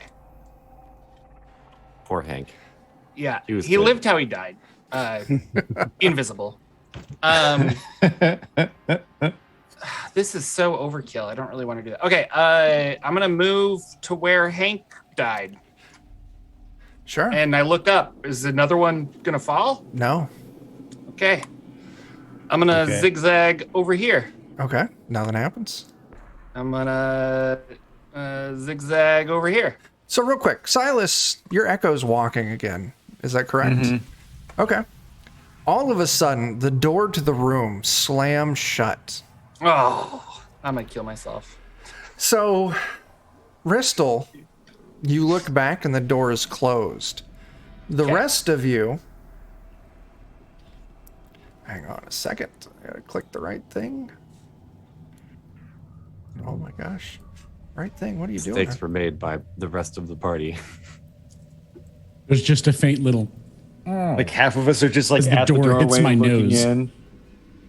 I know. I was kind of ready for something to happen. Yeah, I think I would charge that door as soon as it closed. So I'll tell you what. Give me a dexterity save. Well, I'm as in try to break it. I don't know that I. Okay. Would, well, I mean, I'll make the dexterity. Okay, save. if you want to try and make it through, you can give me a dexterity save. If you want to try and break it, you'll give me an athletics. Wow.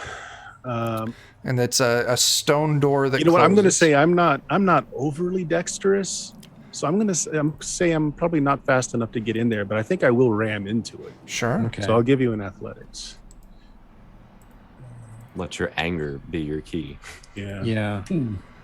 17. So yeah, you ram into the door. It gives a little bit, but all of a sudden you leap back as the door frame on the inside of the door starts shifting and It's moving. rotating. If I can, because I have to worry about losing line of sight with my echo. If it looks like I'm going to lose line of sight, I can use a bonus action to swap places with it, Oh yeah, go ahead. so that way Ristel's not alone in there. That's dope. So All right. So basically, it's kind of like very Ninja Scroll style, where like the skin just drops hollowly, and then somehow a new serpent man arises from it. It's not gross at all.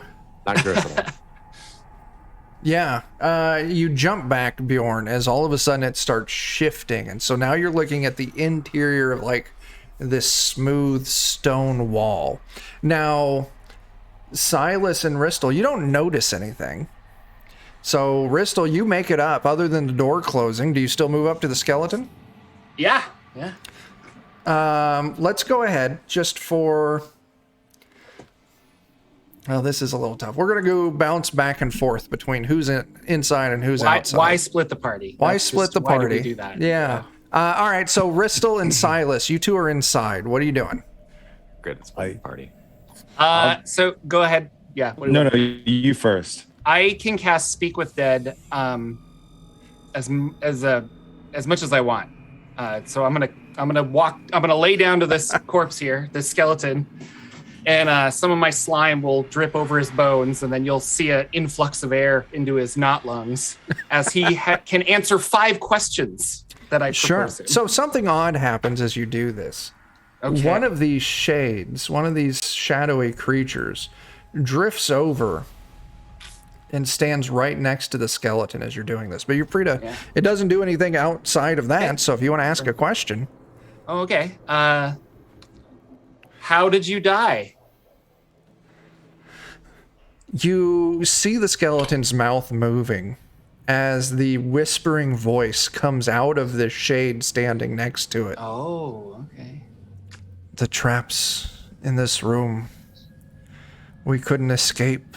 We couldn't figure out how to get out. How long were you in here? Weeks. It's a terrible sign.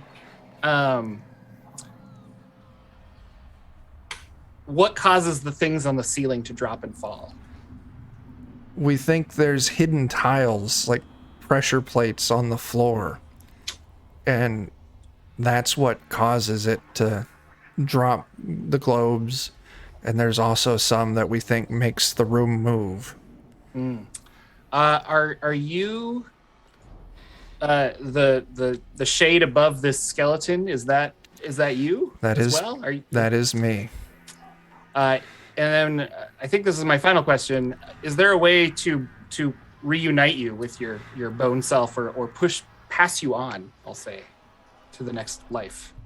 Get one of the doors to open back up, and we can leave through there. Okay. All right. Ganador be with you, and I'll let him fall back to being bones. And this shade goes over to another door and tries to reach for the handle, slumps. Too bad we so didn't bad. let them know to leave when the door was open. So the I mean- ooze thing, that's very gross, but Not that you I can respect it. I'm going to create an echo, and I can have it within 30 feet of me. If that's about the height of it, I Yeah. think what I'll plan to do, just give me an idea of the direction you want to go, and I'll have my echo just hover at the ceiling directly above you, and we'll take it nice and slow. And if something does fall down, it'll hit the echo instead of you.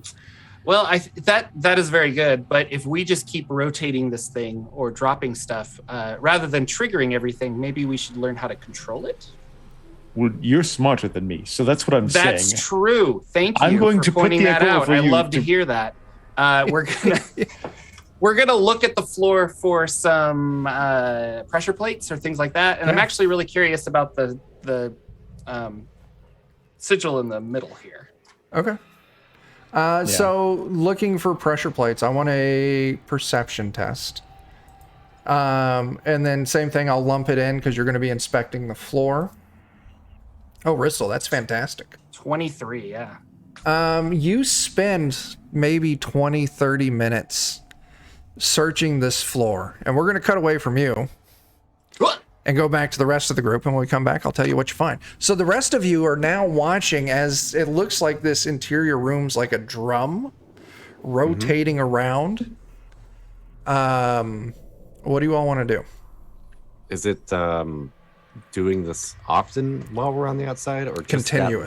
that one time continuously? It's slow, So- but it's moving. I guess I'm gonna get ready to run in there.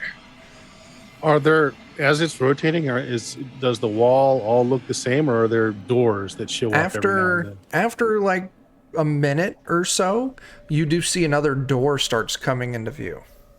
I want to go back out into that area with those plinths that had the flaming things in it. Yeah, Are they pretty sturdy? they're brass. I mean, they're hefty. Yeah. I'm gonna grab one and bring it over. Next time a door comes through, I'm gonna bram it in and cause it to jam. Absolutely. Okay, so we're gonna wait for a door. So give me just a second, and we can make that happen. they got the immovable rod after all. That would be fantastic here. You down a step? Nope. Ah. Gosh. So, yeah, it's about a minute. And eventually, you see another door come up. And you ram the door open. So as Ristle and Silas are looking around on the ground, all of a sudden, the door bursts open. And your friends come charging in. And you see Bjorn take this... I forgot, brazier. And kind of jam it there in the door. That way the door can't slam shut again. So let me throw some tokens out for everyone who's here now. Friends! I mean, acquaintances. Fodder, people. whatever you like to be called. People I've met along the way. Yeah, and as this door, it kind of tries to slam shut, but the brazier catches it. But then you can see the entire room still rotating around slowly. Get in! It's enough for everyone to get in safely. But you can see it kind of catches and you can hear the grinding, and eventually it just shears this brazier in half. But that door is still kind of flapping open a little bit because the half inside the room, it's keeping that door from closing all the way. So there is one door that's partially wedged open. Chuck. Yeah. So I sat there and I waited. Would it be reasonable to say that I got a count as to how long it took for that lineup to happen? Yeah, that's fine. So as soon as I jump in, then I'm going to start keeping track. okay, it's about a minute. It's yeah, like right. about a minute. Yeah, Mark, we could probably see which door it is because the door's broken probably. Yeah. And then just keep track of time. So yeah, it looks like I'll go ahead and mark it. Door 6 down here is the broken door. That's the door you came out of, but now that it's partially wedged open, you can see this stone wall slowly moving. Okay, well, if we can see it. That's As Ristel, you probably get the idea to tell them maybe not to move, because you realize that the floor is covered with pressure plates. And let me put some marks on the map to show you where they're at. You fools, don't move. The floor is trapped. Well, and I probably would have seen enough before the door slammed shut in my face to relay that to would I everybody. be You'll able all to, be like- boobies in these booby traps. Don't move, I say. Stop. Would I be able to potentially reasonably like just mark on the wall going by us with chalk? Well, the door is wedged open, so are you wanting to do on the inside or where you're The at? wall we as see it's going moving by? us. Yeah. As it's moving by us. Yeah. I figure I'll just take a timer and just like mark 1. Okay, so you and Bjorn are now keeping track of the time as this moves around. And I've now marked on the map. Chuck, did I just get incredibly lucky as I walked around it Yes, you to did. get to that? That's Yes, you amazing. did. Amazing. Because you're like, nothing happens. I was like, oh, okay. Yeah, the Call hacks. Funny. I figured since you put your unseen servant, you would cast it in front of you, so it landed on B, or this first one here. And then as Silas walked across, he nicked the edge of that second one. But yeah, But that's so funny. That's pretty remarkable. It's D&D. Okay. I love it. Well, I'm not as smart. I learned from my mistakes. I'll activate my boots of levitation. okay. So yeah, Just hover like an inch off the ground. you're all Yes. in this room. Ristel's able to point out where all these pressure plates are. Bjorn and Grimgar are still counting. We're going to say 30 seconds in. What do you want to do? No pressure, but I'm counting on you to lead the way. I'm going to look at the center here. The asterisk. Okay, so I'll give it to you with just a perception. You look at it. It is perfectly symmetrical. Each point is the exact same distance. You know, gold, silver. It looks like maybe if you carve this gold and silver out, it could be worth a decent penny. But doesn't seem to do anything. It's not like a compass or anything. It's compass-like. It's Yeah, not but- moving. It's not giving any different indication. It's just each point points to a specific door, but there's nothing to differentiate it. So there's no moving parts. It's not indicating one way or the other. You know, it's just saying very, very plainly, there's a door, and there's a door, and there's a door, and there's a door. Clear around. What if I stand on it? Nothing happens. That was very brave of you, though. Yes, thank you. Stupid is what I would have said. But, what time is it? Do you know before we entered? Well, you all Friends? showed up midday, had an hour lunch. The fight outside only took a handful of minutes. Probably Check my another 20 to smartwatch here. 30 minutes to search. I don't know, mid-afternoon. I'm gonna put my short arm and my long arm and try to like make the time, and I'm gonna be the arms of the clock in the middle of this thing. You start keeping the time that way. It doesn't do anything, but now everyone knows what time it is. Okay, well I look silly, so I get off. You get an inspiration for looking. Thank you. What is the ceiling made of here? So you look up, and it's about 30 feet up, and you can see all these globes, like half globes, like fixed into the ceiling. looks like kind of like clouded glass, and there's all these points of light moving around inside. Think like fireflies, but they're all different colors, and they're all letting out all this light, illuminating this room.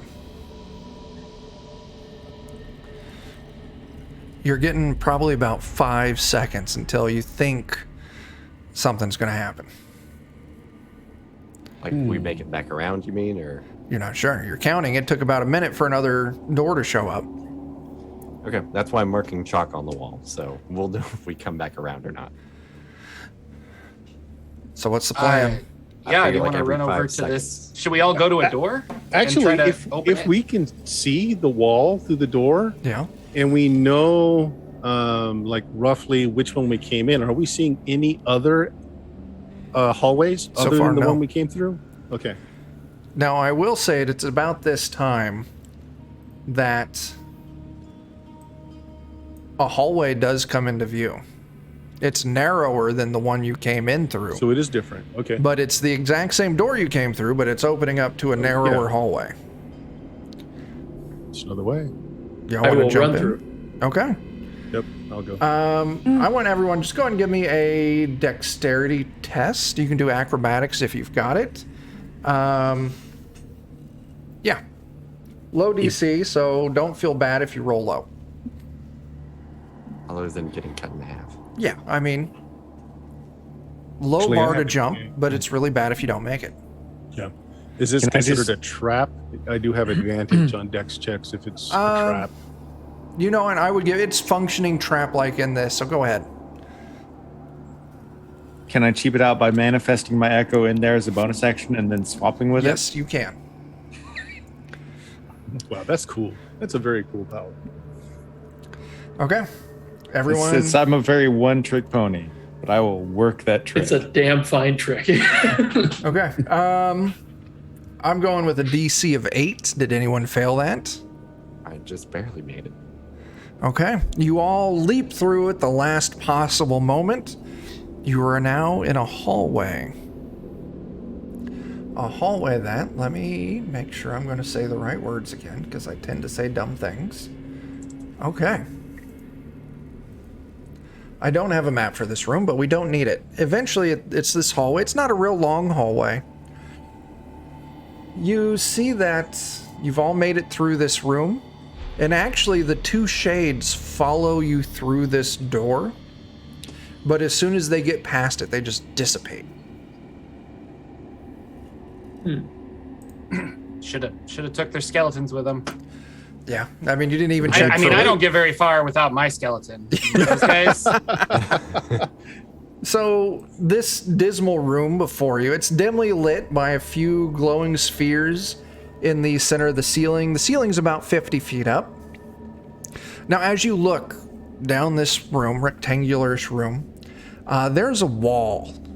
So you're looking ahead, and there's this wall that goes up about 40 feet.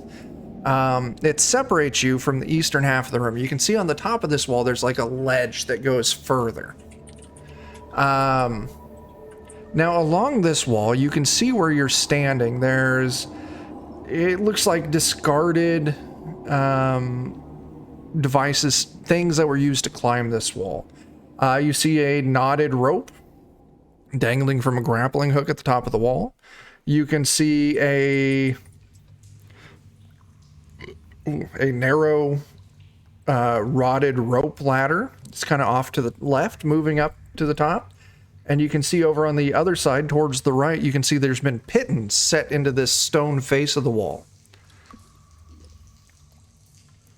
Sounds like they've gone about it every which way then. Anybody got cool flying abilities to get them up there, or? I can, in a matter of sorts, yes. the switcheroo. Yeah. Because I activate the levitation boots, put the echo up there, swap places, move the echo up, swap places, move the echo. So it's not as, nice as flying, but it gets the job done. Okay, so are you going to do that? Yes. We'll say it's like 80 feet to this wall from where you're standing, and then Okay. 40 feet up. Is that outside of your range? Well, because I can just keep swapping with it, and then I have boots of levitation. So Okay. just wherever I end up at, I swap with it, and then I'm levitating wherever Sure. I swap to. You swap, what is it, 30 Flying feet with out? more You send your steps. flying skin creature 30 feet out. You swap with it in your boots of levitation. You send it further out, and eventually you make it to the base of the wall. Can you, well, I guess if you're going kind of at an angle, you get clear up to the top of this wall. It's a thick wall, maybe like a foot thick. And then you can see that it's just, instead of a platform up top like you were thinking, it's just down that same 40 feet, and you can see an opening, a passage on the other side. Throw a rope. Or Yeah, can we just knock it down? Knock a hole in it. Yeah. It's a foot thick stone wall. I mean, it'll take some work, but I mean, the answer's eventually going to be yes. brought I mean, my I'm sure mason's tools with Bjorn me. probably could. But just in case, let's toss rope. Yeah. I did bring my stonemason's tools with me, guys. Okay. So where are you tossing the rope from, Bjorn? You're on top of a 40-foot wall. Your party's 80 feet from you by the entrance. I mean, I'll dangle it back, or I'm not sure exactly how best their stuff works. I know the knight can kind of spider climb or fly a little bit.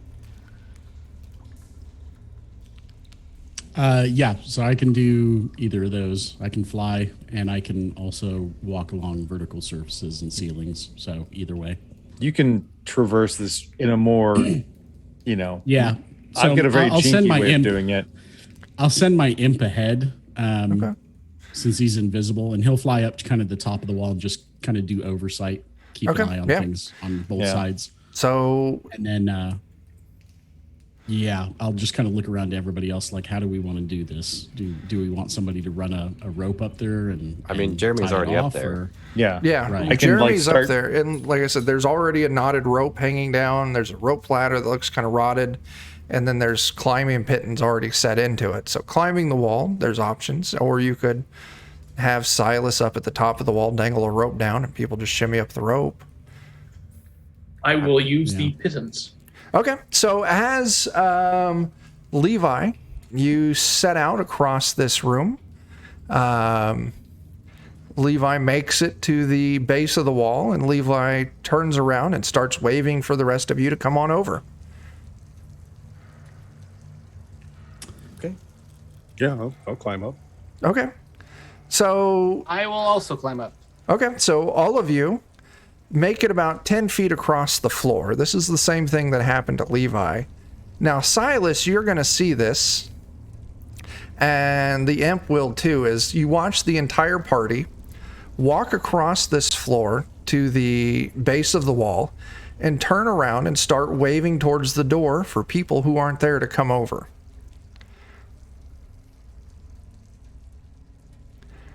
Now, What the hell are you doing? everyone else who isn't Silas, you made it about 10 feet.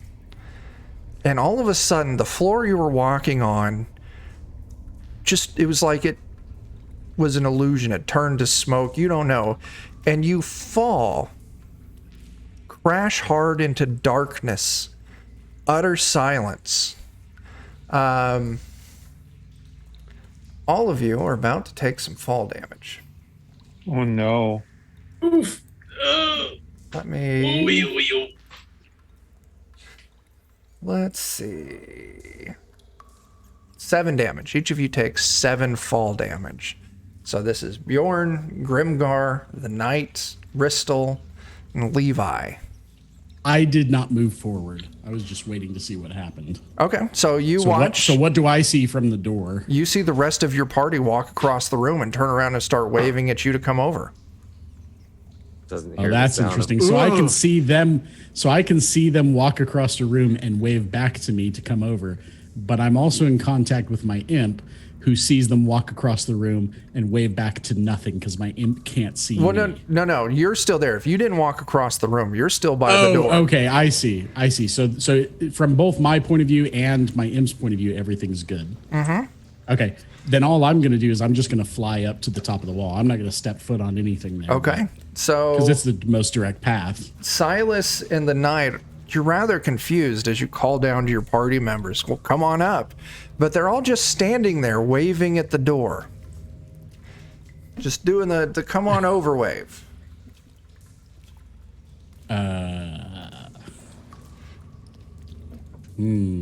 Is this a Something cultural here's thing? not right. I tell you what, I've got a bag full of ball bearings. I am going to take out a fistful of ball bearings, and now that I'm flying up towards the top of this wall, I'm just going to kind of chuck them out and let them spread out over the floor and let them fall down to the floor and see what happens. All of these ball bearings silently land on the floor. They don't bounce. And then they all on their own accord roll to the base of the wall. Little arms come out of the balls, and they say, "Come here." Good. Come over here. Come on, ball bearing. That is some weird shit. Stepping away from Silas and the Knight, Bjorn, Grimgar, Ristel, and Levi, you're in a pitch black. There's no light. Even Cast those, light on my boots. there's no light. Oh, dang. Those of you with dark vision, still pitch black. You don't see anything. You don't hear anything. You move around a little bit. You bump into your friends there, and you know, reaching out in pure darkness. Any feeling for how far we fell? About 12 feet. Oh, I'm going to jump and see if I can see if I crest the top of the hole. Sure, you can jump. I'm presuming you've got you're just goddamn strong, so you can jump that high. As you jump, there's this hard barrier where your head passes through, and you see the floor, and all of a sudden hearing comes back, and then you fall back down. Now, all of a sudden, Silas and the Knight, all of a sudden, Bjorn appears on the floor and walks over to the base of the wall and starts waving for everyone to come on over. And there's no one over there, but they're waving along with everyone else. Come on over. Again, is he in there twice now? Yeah. Yeah, because he already walked There's now across. 2 Bjorns. I All right. will tell everybody that's in the pit that roughly this many feet up is the hole. I'm going to just keep jumping and like grasping out, like throwing my arm out until I can feel an edge, Sure. a ledge to grab. Not a problem. But as you're doing that, what the hell? Finally. Okay. That's going to be Ristel. You feel something cold and wet and slimy brush against your arm, Is that my other arm? and it burns. Oh, does it burn? Ooh, okay. You're going to take some damage. You're going to take 9 points of acidic damage.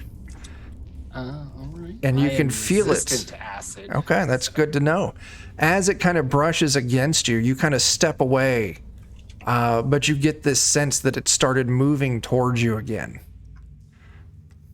As Bjorn, you finally find the ledge, and now you're holding on to it. Now you're yelling at everyone else underneath, come over here.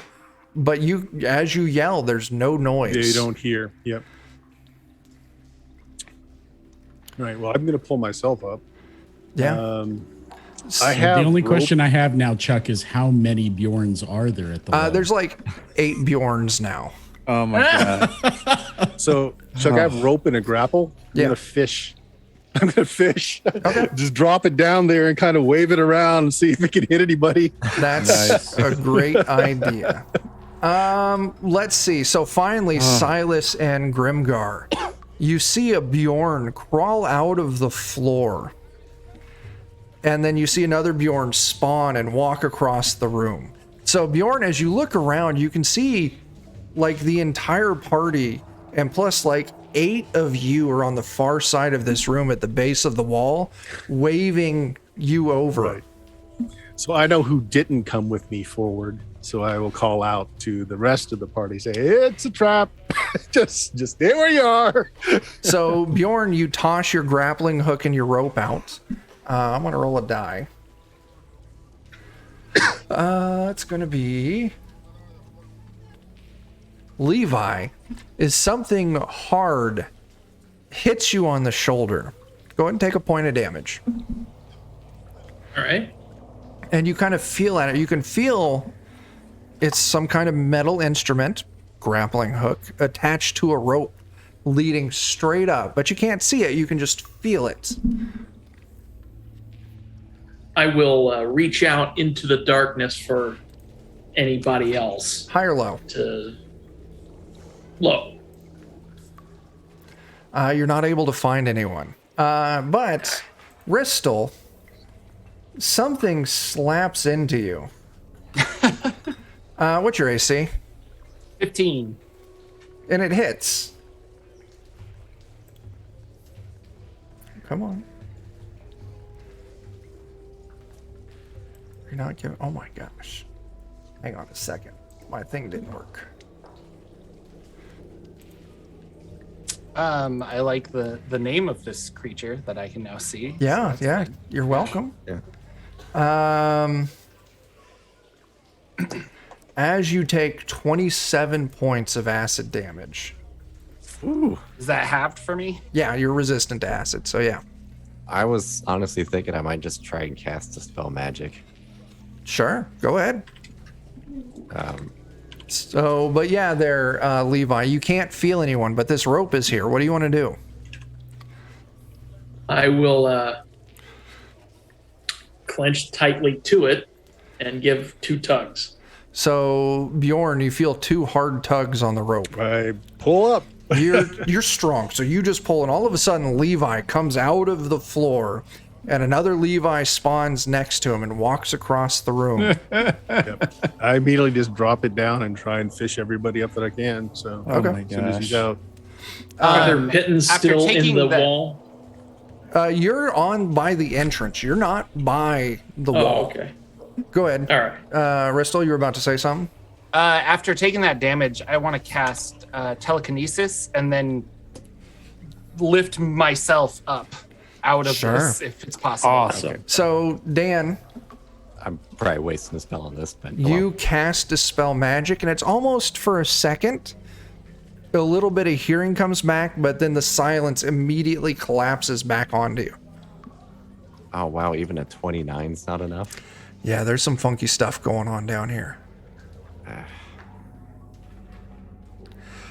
So, Ristel, up you go, and all of a sudden, Ristel comes floating out of the ground, and another Ristel spawns and walks across the room.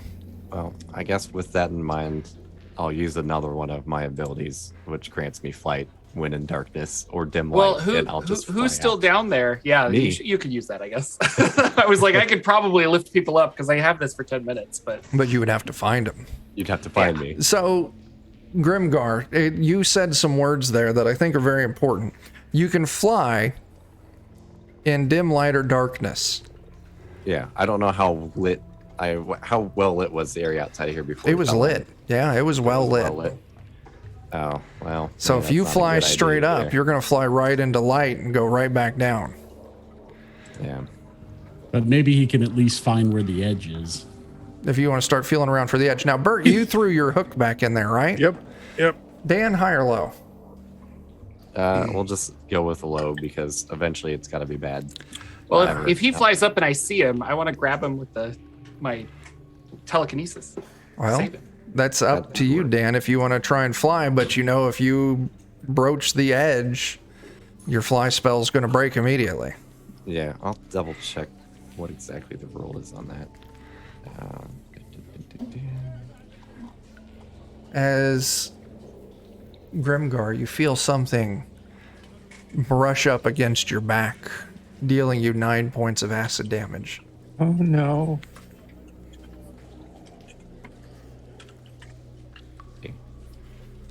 It's like this lonely cat with an acid tongue just loving on you. Okay, Yeah. it doesn't say it runs out. It just says only when I am in dim light or darkness I can give myself flight. Oh, well, It lasts that's for 1 minute.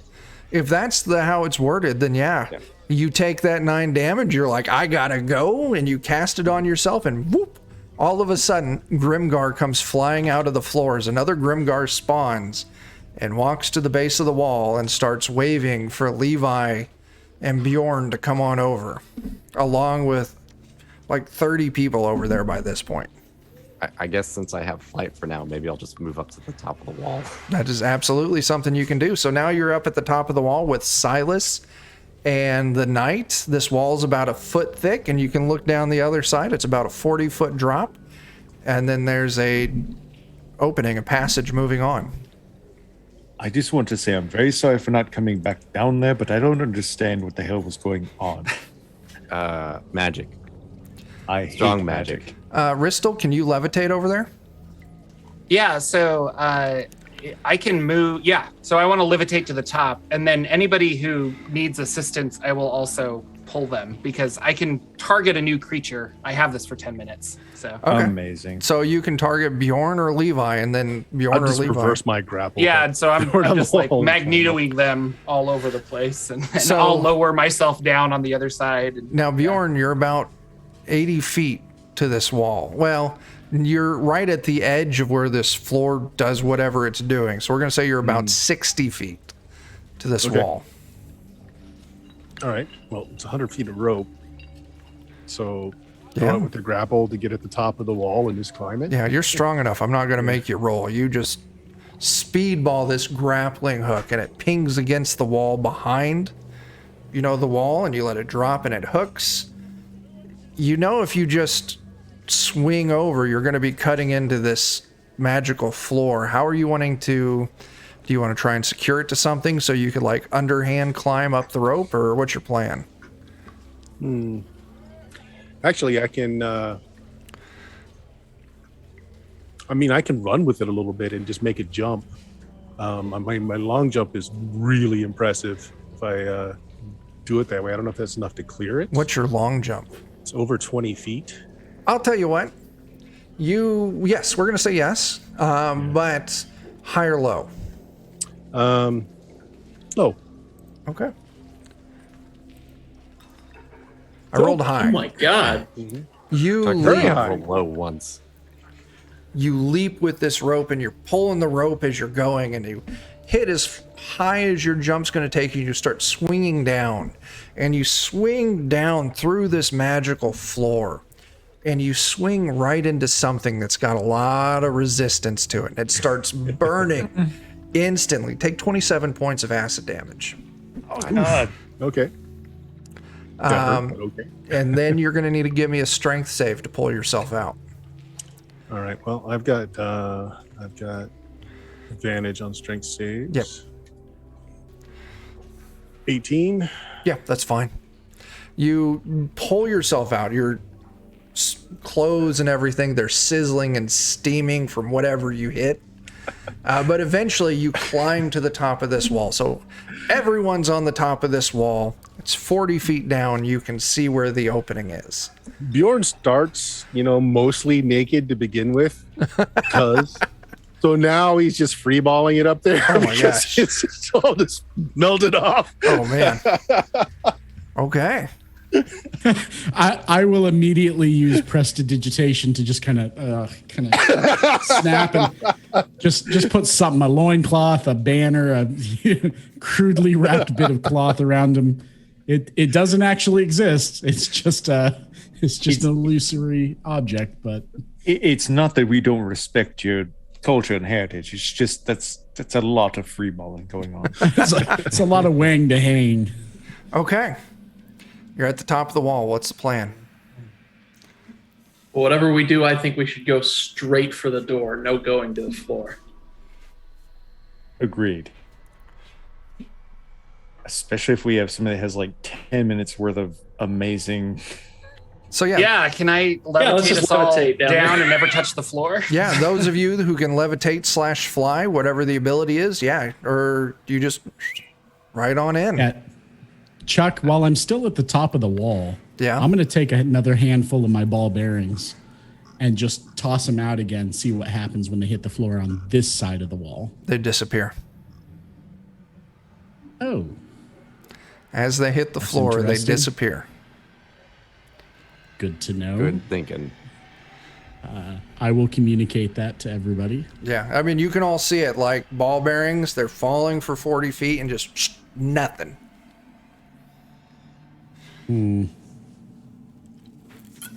Well, all right. I think just for funsies, I'm going to take out a flask of holy water and just whip it into the trap as hard as I can. You whip the holy water down and it disappears. Yep. And I'll just shout, "Suck on that." Okay. So I guess the question, I will. yeah, for those of you who can't, Go ahead. for those of you who can't levitate / fly, how are you getting down to this opening? Well, I mean, he can levitate us down, right? Well, and that's what I was asking. I can hold like 1,000 pounds. Oh, so- wow. Yeah. Well, then that bypasses all of this. Yeah, you just Okay. levitate people down one at a time, and you all make it out of this strange room. We are at time.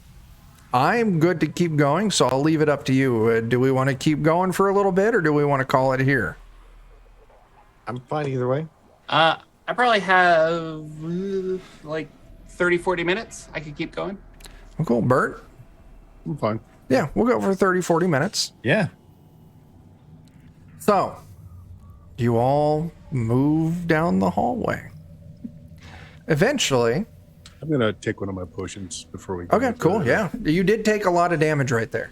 Oh, I I should was gonna say, how are we on healing? Because I could do like a mass cure wounds if we want, but I know Ristel took some damage. Dan, you took a little bit. Bjorn took a good chunk.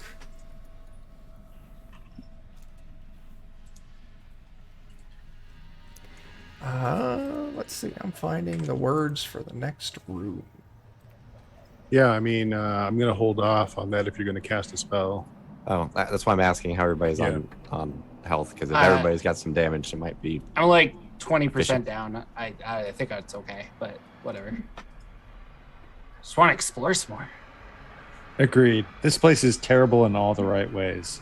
It's what 3d8 plus 10, so That's a lot. probably 13 health I can give everybody. Let's wait until we find a lich or something. Okay. Okay. And when we get our crap kicked in, All right. bust So, that out. yeah, Bjorn, if you want to take your potion. I will say while he's healing up as well, I will just kind of fly down to where I'm hovering above the floor, facing the wall that we just went down on this side. Yeah. And I'll use prestidigitation to make a mark on the wall that just has an arrow pointing down saying "no floor" in very clear letters. Okay. Yeah, not a problem. You do. Nice. So as you all healing, I'm going to start talking a little bit. Finally, you pull open a wide door and stop short at the awe-inspiring sight before you. As you stand at the open gates of a vast cathedral-like chamber, this vaulted ceilings 100 feet up, room's at least 1,000 feet wide, and you can tell from the sparkling torch sconces extending far, far into the distance that it's probably at least like 1,000, 2,000 feet long. Now, this brightly illuminated, there's a brightly illuminated, massive translucent hourglass that floats midair just below the ceiling. Its crimson sands are just now starting to fall.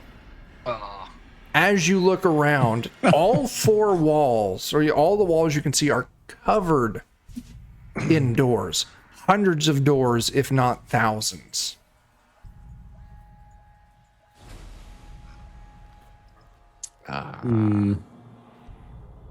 Anybody got any The ideas on walls. this? Somebody want to throw a ball bearing? Roll that down the floor and see if it rolls and rolls and rolls and rolls and rolls. Yeah, I'll throw a handful of ball bearings forward, kind of rolling them on the floor. They act exactly as they're supposed to. Okay, so they just roll forward, All right. randomly rolling around. Okay. Let me point at the door and thaumaturgy it open, I guess. You move to a door. Now, Each one of these doors, let me make sure I'm about to say the right words. Gosh, hang on. Each of these doors is very odd. Okay.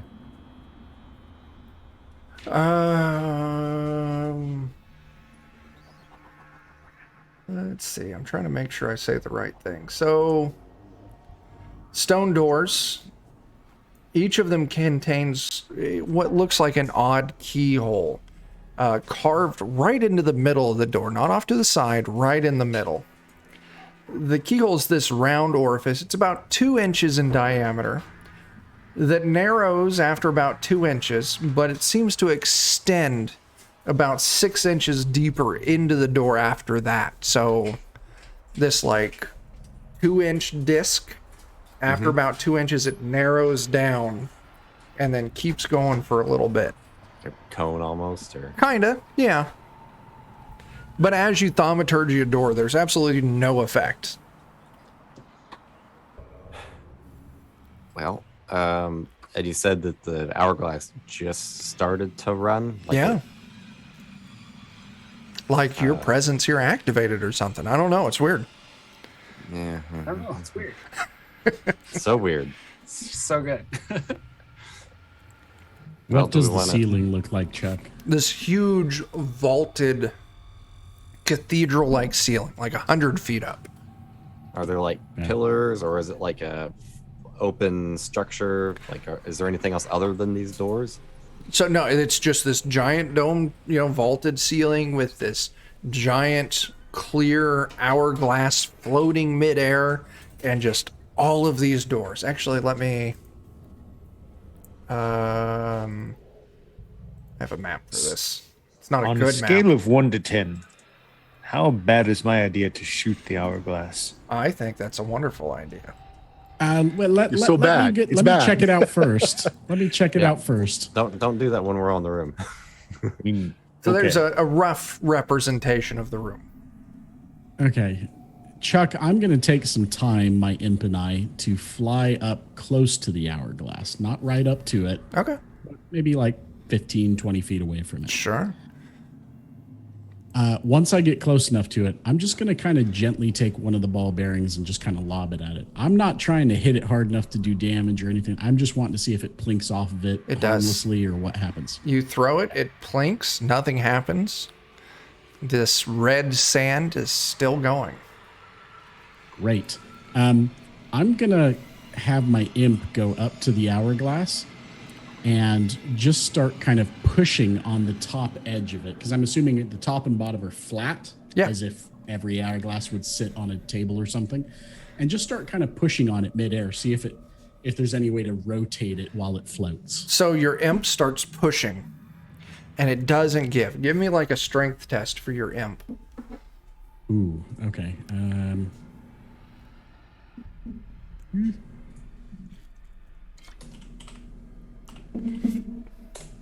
14. Your imp pushes and pushes, and maybe it just moves just like a centimeter, but it's not tipping. The entire thing just shifts. Okay. So it just moves. Is your imp named Salt or Peppa when it goes to push it? Very good. Very good. I approve. I guess. Well, it's we got to can be do- Salt because Peppa's a pig. Oh, wow. Oh, geez. We went to No, student no. cartoons. Or not student children. Get out of here. Those Well, I things hope that they're are often students. I don't know how I guess feel getting- about that, because I like Salt and Peppa, but I also like Peppa the pig. So I mean, like, is that just a win all around? I don't know. Yes. All pigs are magical creatures. They make so many delicious, delicious things. So what's going on? I'm going to So- turn, as he's investigating the hourglass, I'm just going to turn right, head to that wall, like jog, run over there, and just examine one of these doors. Sure, See give if me a there's some wisdom way save. A wisdom save? Oh, crap. You have advantage on it. Oh, yeah, I do. Yeah, you Swag. do. Because I ate Double some nat ones. Castlevania wall meat. All right, 16. That's As you're almost running, depressing. all of a sudden you hear a whisper, just like right in your ear. Beware the raven's maw, and for that matter, its caw. And you stop like, what the hell? But you don't see anything. You just heard it real quick, just like this whisper in your ear. Are you going to keep going, doing what you're going to do? And what's happening? Does this change your action? I'm going to plug up my ears with my fingers and then keep jogging over there. Okay, you jog over and you make it to a door. Is there an image of a raven by any chance on this door? No. Same thing as what I described to Dan earlier. Large stone door with this strange hole directly into the center.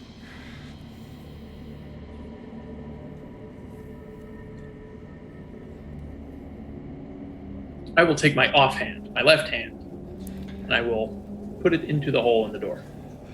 Okay. Nothing happens. Okay. Whew.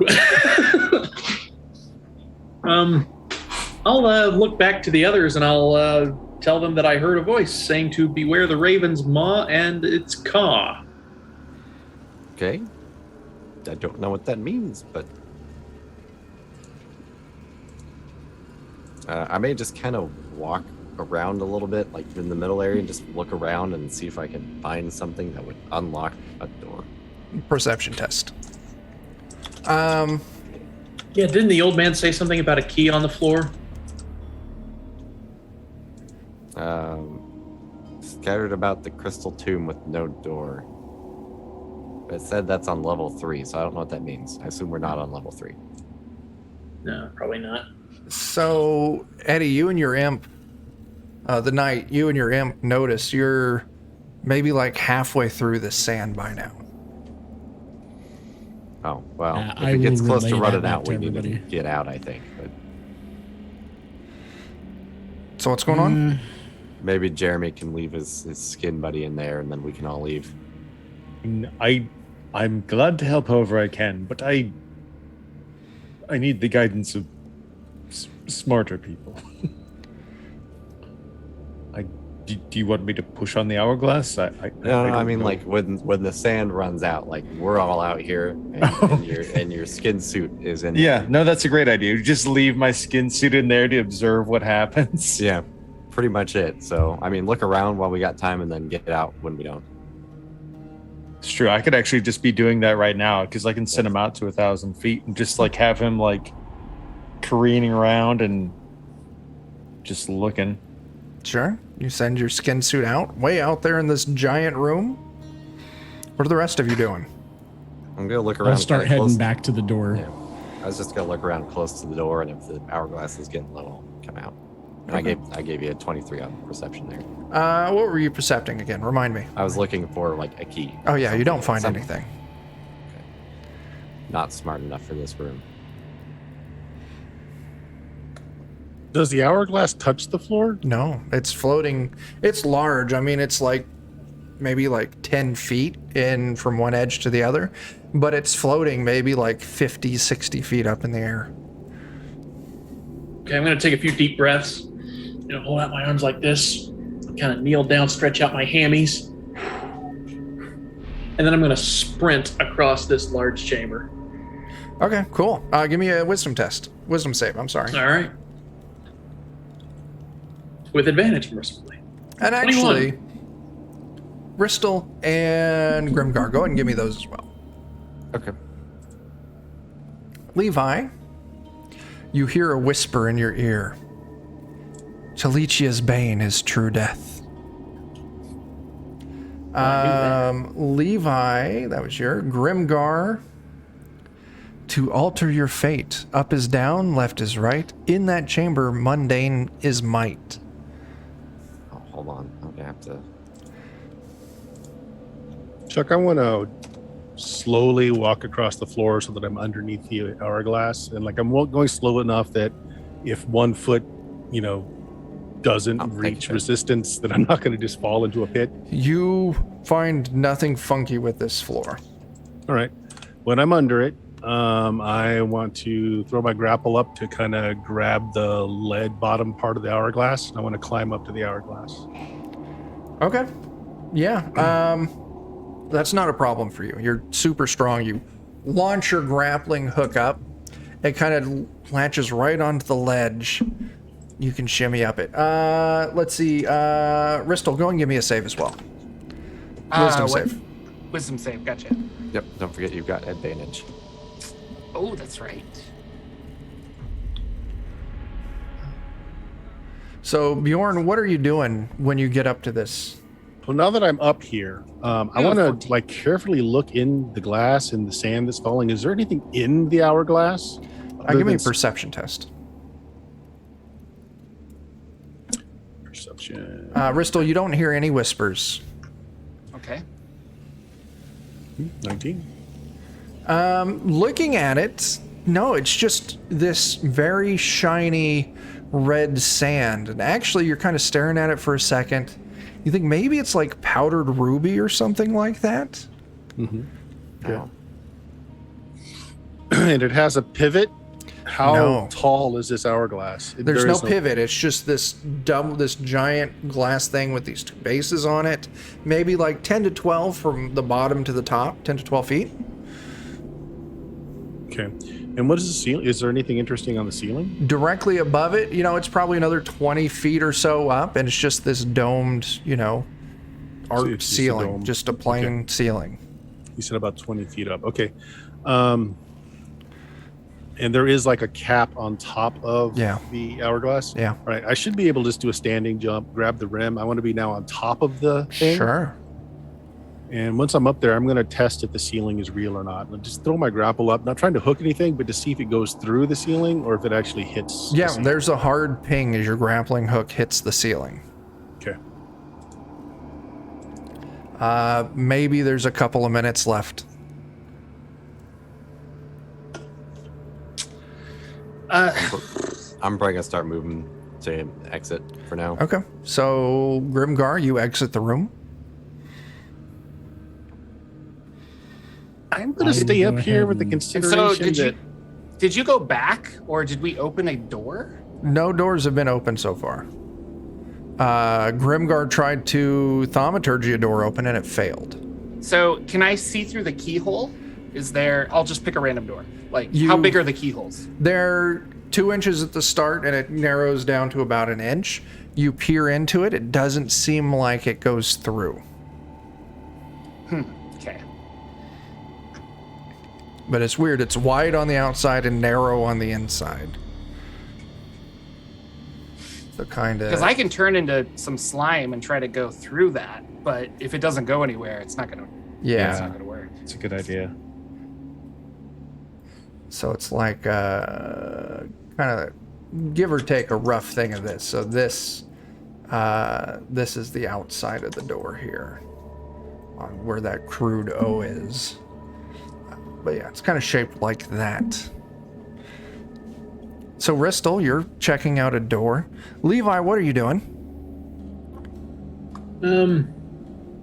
Not you, buddy. My youngest thought I was talking to him. Sorry. I guess I'll turn. I'll see where everybody else is at. I'll try to congregate, or I'll try to get to a point where I'm kind of in the middle of where everybody else is, positionally speaking. Okay. I'll just sprint to that position and hold that place. Okay. The knight.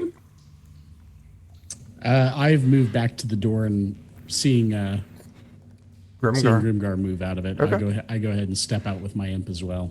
Silas. And I suppose my role is to bear witness to what happens if you stay in here like an imbecile. So are you staying inside as well? My echo will, not me. Okay, I can so- see through him. All right. Chuck, real quick. Yeah. So I am staying in the room, figuring Yeah. that if there's anything safe in this room, it's probably the hourglass. I'm going to cling to it pretty low. But I want to look through the glass of the hourglass to see the room. Does it still look exactly the same, or does it act as a filter and Other than maybe being knock out some of those doors? Other than your vision being warped by the glass, yeah, it looks the same. As the last bits of dust fall through the hourglass, there's suddenly a blinding light in the room. Everyone who is in the room, so Bjorn, Ristel, Levi, and Silas's meat clone, as your vision kind of comes to, now the people who are outside, the door slams shut. The people who are in the hallway, you're standing there as the door slams shut. I don't know what's going on, but those of you inside, all of a sudden you find yourselves back in the room with the 8 doors. Ah. Oh man.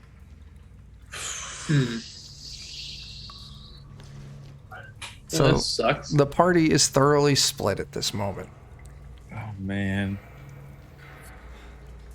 Oh. Now, Silas, you would have this communication between your fake Silas and you, right? Well, once I lose, at a certain point, once like it's fully cut me off from me being able to see it, because I do need line of sight for my echo. So once it's cut off, like maybe I know something weird is happening, but then as it splits. As this door shuts and this blinding light flashes, your meat Silas vanishes. I have terrible news. They're all dead. So we don't know that for sure, but in case they are, we should probably try to find her. Levi, you're not there. Oh. It's just Grimgar, Silas, and the Knight. Levi, Ristel, and Bjorn are back in the circular room with the 8 doors. Yeah. Yes. We did it, guys. So split the party again. Split it so hard. Grimgar, the Knight, and Silas, what are you going to do? I mean, did the room open back up, or is it just shut? Yeah, you can open the door again. It opens just fine. And when we do, we find an empty room. Yep. Does that is the hourglass reset? Yes, it does. Well, either we wait it out in the room and suffer the same fate, or go backwards.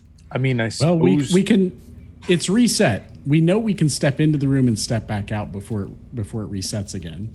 So we can at least take some time to try and sort out what's going on with these doors. Knowing that we can step back out and at least we won't disappear out of that room. Sure. Assumedly. Each of you, give me an intelligence test. Oh no. Investigation if you want. Oh no. Okay. I mean, okay. And this is just Silas, the Knight, and Grimgar. I'm really good at this, guys. Oh God. Oh no. So this is good news. This is a little bit of DM weird hand waving here. You all somehow managed to forget to track the hourglass, and all of a sudden there's a blinding white light as you find yourself in the circular room with the 8 doors with your missing companions. We're not smart enough. So, but it fixes our problem. It fixes my problem. Yes, it does. Yes. As soon as we appear in the round room with all the doors, because there was a blinding light that I'm expecting, since we lost track of time, caught us by surprise. As soon as I appear, like I've got 2 daggers out and I'm ready to shiv whoever's in front of me. Yeah. Luckily, you see it's your companions. All right, Bert, high or low? Let's go high this time. 34. I got a low. Of course. Oh, Chuck, you're just defying the high-low game. I am. Jordan, high or low? Low. Nope. Dan, high or low? Let's stick with low because that's just how I roll. You got it. Jake, high or low? High. You got it. Eddie. Oh, hang on. High, I Don't guess. look at that one. I'm going to re-roll. No, you got a low. And Jeremy. Well, that changes things. Low. Jeremy, you got a low. All right. Those of you who failed, you managed to land on one of those plates. Let's see. So who all failed that? Bert, Jordan, Yeah. Eddie. Jake, did you pass it or no? I got it. And Jeremy, you did too. Okay. That's fine. Is I'd like to a assume my save we echo need to failed in roll? my behalf. So you Okay. need to roll for both of them.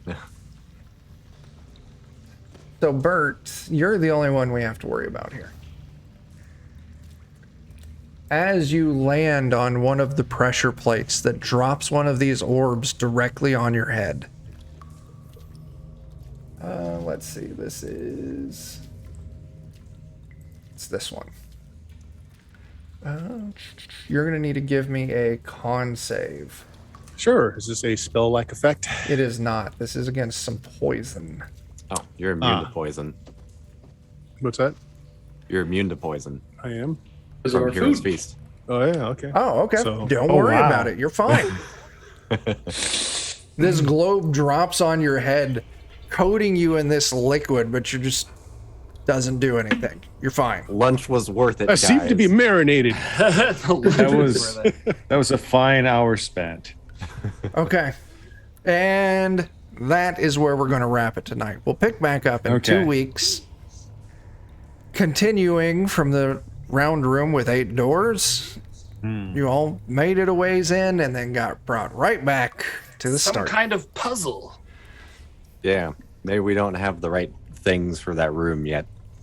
Yeah. Yeah. All right. Bert, where can people find you this week? This week, catch me at twitch.tv/SteamSteelMurder. Sunday, I'm not sure what's going on yet. We might have Derp's Traveler, might just be an unboxing of something fun. But next week, Tuesday is first edition Dungeons and Dragons. Friday is BX Dungeons and Dragons. There we go. Check out the podcast at Bluemagic, BLUMAGIK.com. Very cool. Jordan, anything you want to plug?